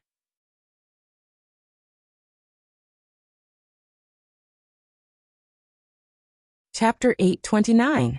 He did not know how many of the prefecture overseers and marquis families of various states were involved in this, and it was a complicated task that needed to be slowly investigated afterwards. The betrayal of 15% of the families in Liangzhu alone proved that the foundation of Diyu had been corrupted. Everyone in Diyu felt an imminent pressure. Had all the people who had betrayed Diyu really been found out? Was there really no one who had escaped? As for all kinds of upper-grade and top-grade immortal stones, there were countless of them. Tens of thousands of storage bracelets were filled with mountains of immortal stones, stacked on rows of wooden shelves by Chi-Chi. When Wuxia casually picked up a few storage bracelets and sent his divine sense into them to find out how many immortal stones were in them. Even with his current cultivation base, Wuxia's heart could not help but beat violently. It was too scary. How did the Ji family collect so many immortal stones? The number of immortal stones in each storage bracelet was not calculated by the number of pieces, but by the number of cubic kilometers. Not to mention anything else, just the fact that 40% of the soldiers in the Yuxiong army had been purged was enough to make all the officials in the court of Diyu who knew about the huge size of the Yuxiong army feel dizzy when they saw this number. 40% of the soldiers in the 5 armies had been purged. How could it be described as a mountain of corpses and a sea of blood? Casually pulling out a light crossbow placed on a shelf, Wuqi gently pulled the string. The force on the string was 3 times that of a crossbow of the same law equipped in Diyu. Wuqi could not help but curse. Had the Ji family gone crazy? In addition to all kinds of metal ores, there were also countless roughly processed spirit herbs in the treasure vault of the Ji family. With the status of the Ji family in Diyu, it was a piece of cake for them to collect all kinds of spirit herbs. Presumably, these spirit herbs would eventually fall into the hands of the celestial court and be turned into spirit pills that could prolong one's life for the Ji family. Ji's family had a talent for being a rat, just like how they had secretly ruined Diyu's foundation. The treasure vault of Ji clan was a vast underground space, stabilized by at least 12 supreme oracles. It measured nearly 10,000 miles in both width and length, and was about 100 miles in height. It was filled with all kinds of rare materials, some of which even Wuqi, who had inherited the scroll of stealing, could not recognize. After half a month of killing, Emperor Haozuan once again summoned his subjects to the Great Hall on top of Mount Torch Dragon.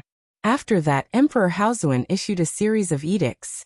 Among them, the most eye-catching one was that Gao, King Yufeng, was to be adopted by King Wei Shan, who had died of a sudden illness. Everyone knew what the sudden death meant, and no one would disobey Emperor Haozuan's decree on this matter. Among these spirit herbs, there were even hundreds of supreme-grade herbs that could be used to concoct the primordial gene pill. These herbs were rare even on Pangu continent, and most of the time, one had to risk their life to collect them in the primitive lands that had just emerged on the outskirts of Pangu continent. Ji clan must have paid a hefty price to collect these spirit herbs. After scanning the entire treasure vault with his divine sense and making a rough count of the astonishing wealth in it, Wuqi pondered for a moment, then flicked his sleeve and put everything in the vault into his interstitial world. His eyes flickered with a strange gleam as he laughed in a deep voice. Yes, the natural treasures here are enough to lift the Black Celestial Forbidden Curse for all the members of the Imperial Clan and great clans of the 6 states. But, why should I let these people benefit for no reason? There was no doubt that the purge triggered by King Baishan's failure to assassinate Wuqi had dealt a heavy blow to Diyu. 15% of the great clans in Liangzhu had betrayed Diyu, which had dealt a great blow to Diyu, both in terms of actual strength and popular sentiment. After looting all the treasures of Ji clan, Wuqi left the place with the East Sea army, which had been completely turned into a land of death. A thick layer of land had been scraped off the basin where Ji clan was located. Ji clan could only blame themselves for being too extravagant. They had paved the ground with supreme-grade jade, and in the core of the jade were spirit herbs that could transform one's body, such as jade essence and jade paste. At Wuqi's order, the floor of Ji clan's house had been dug clean. But now all of this belonged to Wuqi. The ordnance that had been forged could arm Wuqi's army of 1 million soldiers in the East Sea army to the teeth. And the natural treasures, immortal stones, and energy stones could satisfy Lao Ai's appetite. With so many natural treasures and immortal stones, it was enough for everyone in the 6 dynasties to lift the Black Celestial Forbidden Curse. Liangzhu can no longer fall into chaos. The investigation in Liangzhu has come to an end. Compared with a dozen days ago, there were significantly fewer subjects in the Great Hall. All of them had been wiped out along with their clans. Even if some of them knew nothing about the betrayal, when the nest was overturned, no eggs could remain intact. So they were completely wiped out along with their clans. Princess Zhonglu was not interested in the ordnance that had been processed into finished products. She just looked excitedly at the raw materials that were piled up like mountains, her pretty face full of a charming smile. Countless rare natural treasures were piled up here, and square metal ingots forged from various metal ores were neatly stacked there. All the materials were glowing with a charming luster, and their value was immeasurable. Zhang and the others must still be working hard to develop their forces and collect natural treasures. But now that Diyu's attack on immortals and itinerant cultivators was unprecedentedly strong, how could they find enough natural treasures to satisfy Lao Ai's huge appetite so easily from all over Diyu? As for lifting the black celestial forbidden curse? That would depend on Wu Qi's mood. After half a month of chaos, the great purge of Diyu against the rebellious clans was finally completed. All the civil and military officials in the imperial court exclaimed in surprise. Here Wu Qi saw many Diyu ordnance that he had seen before, many of which were used by the soldiers of the East Sea. For example, there were all kinds of huge bolts that were extremely powerful and deadly to even immortals, and they were piled up like mountains. Moreover, compared with Diyu's standard ordnance, if Diyu's standard ordnance was only a sharp weapon that had been tempered hundreds and thousands of times, the ones here were at least divine weapons that had been tempered thousands and thousands of times. Everyone bowed their heads, and no one dared to look up at Emperor Haozuan. Emperor Haozuan, who had been criticized as weak and incompetent for so long, had finally completely reversed his courtiers' impression of him with a bloody purge, completely casting his prestige and murderous aura. Perhaps in terms of virtue and prestige, Emperor Haozuan was not as good as the ancient sacred emperors like the Yellow Emperor, but he was definitely the human emperor who struck fear into the hearts of his subjects the most in the history of the human race. Emperor Haozuan sat on a high throne, emanating a terrible pressure as he looked down at all his subjects. There was a hint of suspicion in his eyes when he glanced at them, and only when he saw Wu Qi, Princess Zhonglu, King Yangshan, Gao, and a few others would there be a hint of warmth and trust in his eyes. When Wu Qi walked into the treasury of Ji clan, he could not help but suck in a cold breath even though he was an experienced and knowledgeable man who had seen countless rare treasures. How many precious materials had these damn Ji clan embezzled from Diyu? And how many shady deals had they made behind closed doors to accumulate such a fortune? Whether it was the materials or the craftsmanship, the ordnance here was 100 times better than those used by the Great Yu army. The appearance of these ordnance was also slightly different from those used by Diyu.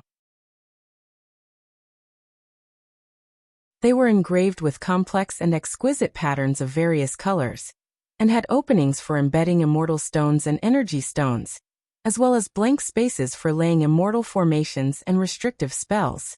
As long as the immortal craftsmen of the celestial court engraved formations on these ordnance, and embedded them with matching immortal stones and energy stones, they would be transformed into the weapons of the celestial court's army. Your Majesty, the Crown Prince of the celestial court, Lord Baoang, requests an audience with you. Wu Qi could not help but suck in a cold breath. How determined were these people from Ji clan to do such a thing? There were 83 types of pearls condensed from innate energy, each of which could be used as the main material for crafting a supreme-grade gold immortal artifact.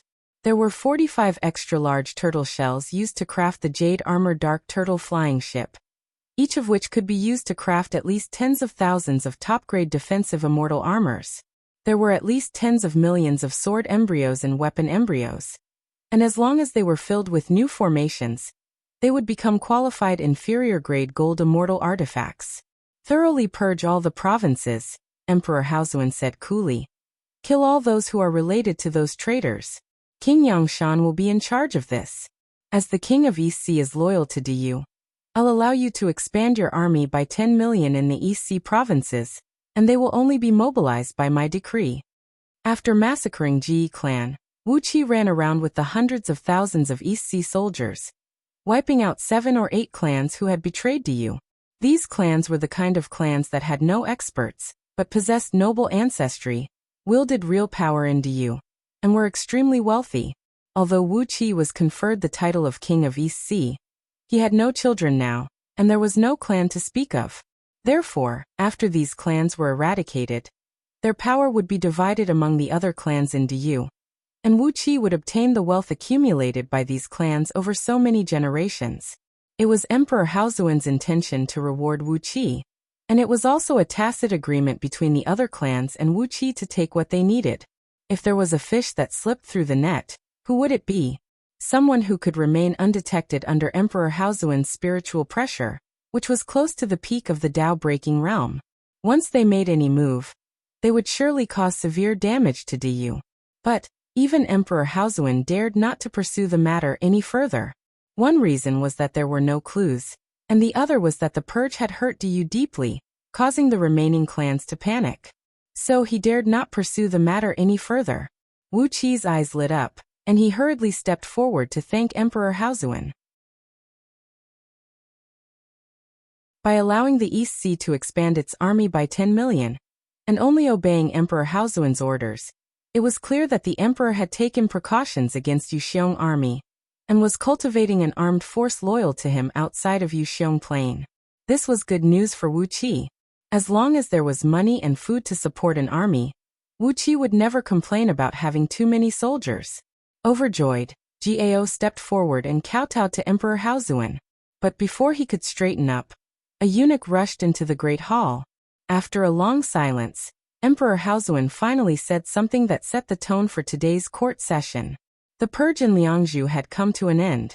Those who had not been purged, whether they were innocent or guilty, were safe now.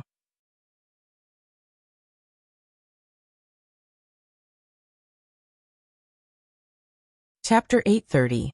Like the other subjects of Du, Wu Qi turned to look curiously at the main entrance of the Great Hall. The crown prince of the Celestial Court was Ziwei Lingying, Great Celestial Emperor. According to the setting of the almighty experts who founded the Celestial Court, he was a man who stood above tens of thousands of people, one of the few figures in the universe. His identity was so noble and special that when he came straight to Liangzhu from the 33 heavens, the eunuchs of Du could only enter the Great Hall and inform Emperor Haozuan of his arrival. The emperor was silent for a while. His eyes flickered with starlight for a long time. Then he slowly raised his hand and said in a deep voice, "Summon." Wu Qi blinked. Emperor Haozuan had said the word summon, which meant that he had put himself in the position of the Lord and regarded the crown prince of the heaven as his subject. Therefore he had summoned him into the palace. The word summon perfectly reflected Emperor Haozuan's current state of mind. If the crown prince of the Celestial Court dared to cause any trouble, the emperor would not mind teaching him a painful lesson. Wu Qi even sensed the abnormal fluctuation of the power of the stars and the energy of the underground energy veins in the Great Hall. It was as if a supernuclear bomb was brewing in Emperor Haozuan's body, and a terrible aura that made one's scalp go numb was spreading out from the emperor. Gao, who was kowtowing to express his gratitude, had risen to his feet and returned to Wu Qi's side. He lowered his voice and murmured, "The crown prince of the Celestial Court must be up to no good." Wu Qi nodded in agreement. How could the crown prince of the Celestial Court be up to no good? Before long, the sound of footsteps was heard, and a few eunuchs of Du led a handsome young man in a purple brocade dragon robe into the great hall. This young man wore a purple and gold dragon crown on his head, a purple embroidered dragon robe, and a pair of purple cloud sky boots on his feet. A purple jade belt was tied around his waist, and behind him, there was a Ganoderma-shaped purple cloud circling around. Within the purple cloud, there were two crescent moon-shaped purple swords that were translucent and looked as if they were made of crystal. Purple Qi came from the east, indescribably noble. This young man's big and bright eyes were also filled with a deep and mysterious purple light. As his eyes flickered, an invisible aura of nobility assaulted one's face. If one was mentally unstable, it would be extremely difficult for him to stand straight in front of this aura. However, Wu Qi just wanted to laugh.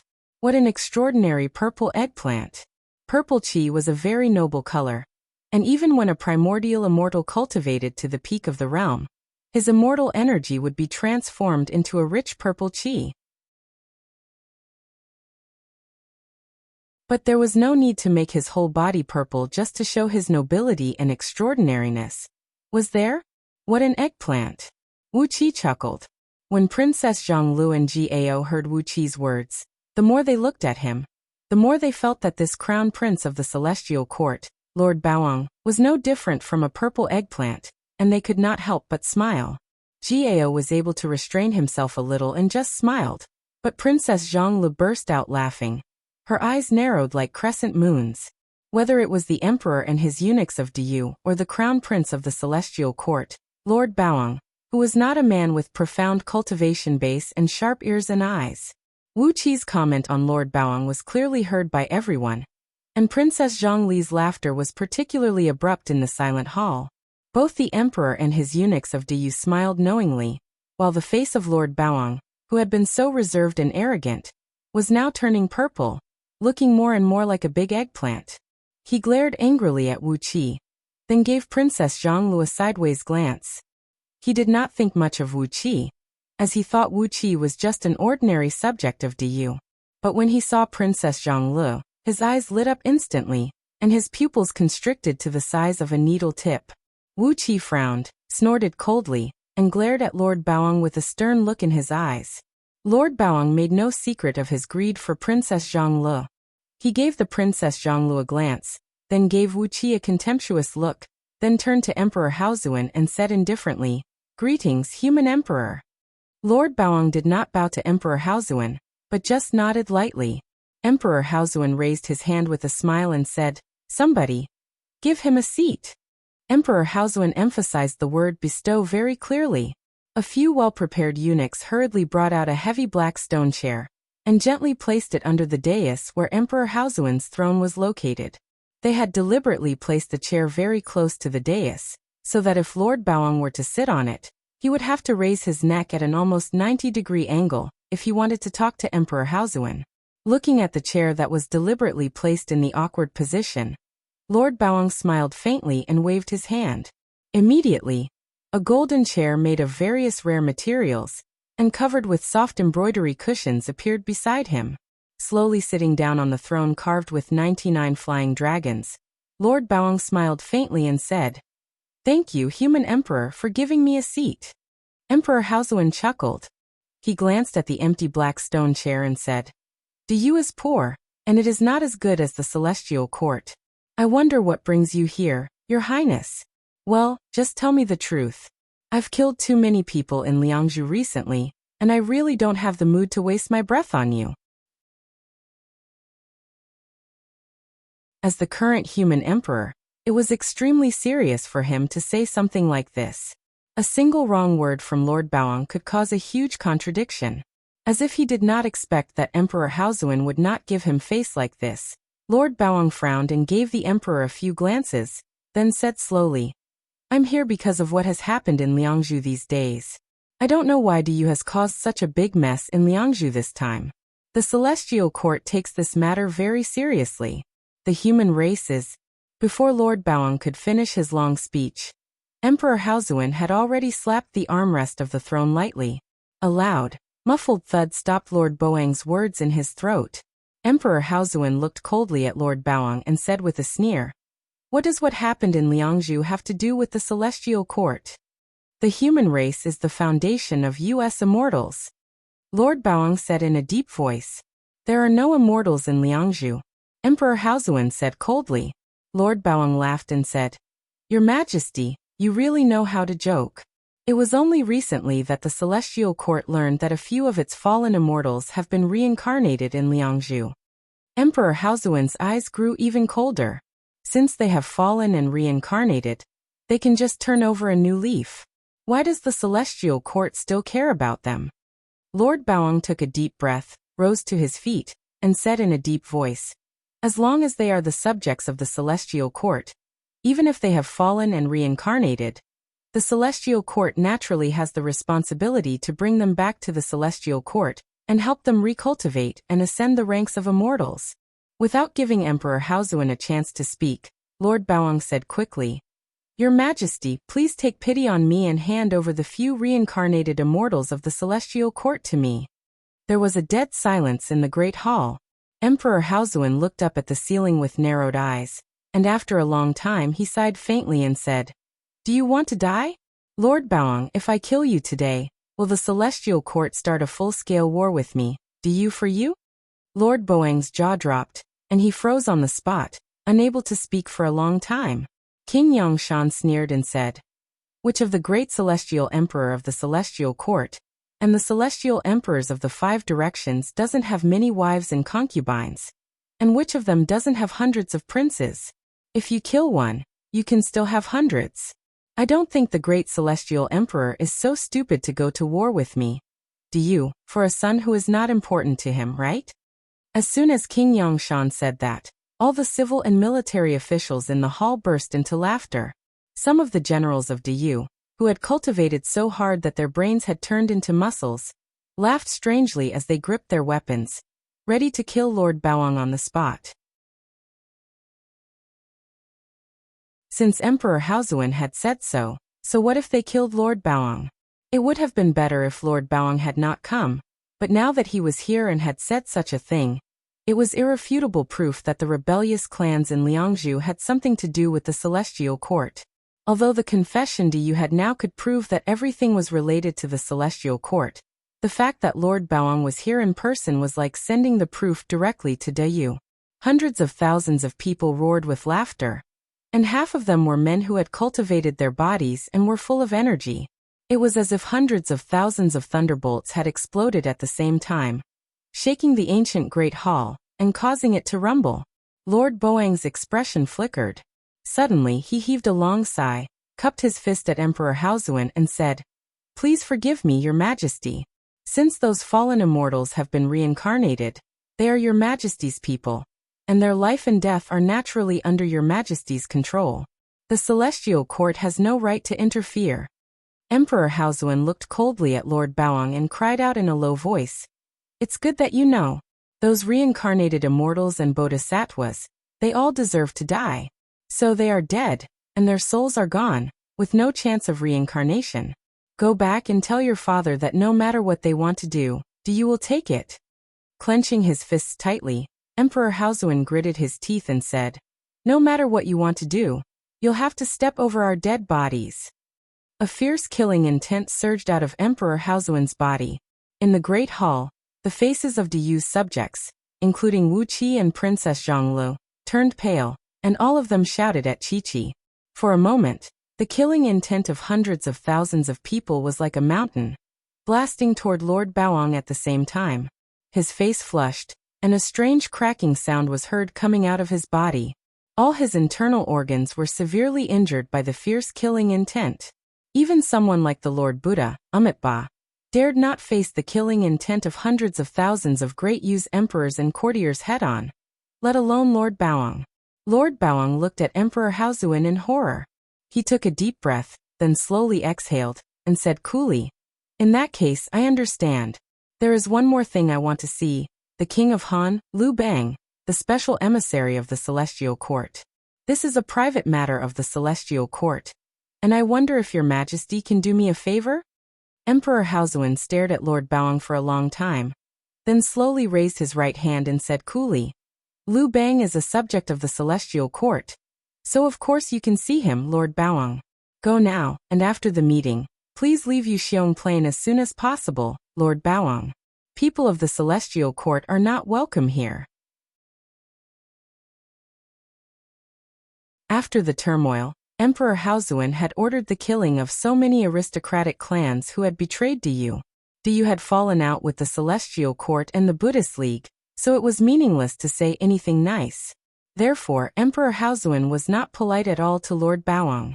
Lord Baoang bowed deeply to Emperor Haozuan, then strode out of the great hall that made him extremely uneasy. Emperor Haozuan looked at Lord Baoang's back and said in a low voice, "I want to know what he said to Liu Bang. Who can do that?" Wu Qi pondered for a moment, then took Princess Zhongli's hand and strode out of the hall. "You're tuning in to the Li Mei's Wuxia Whispers YouTube channel. We're so grateful for your support, and don't forget to subscribe to join us on this incredible journey through captivating stories.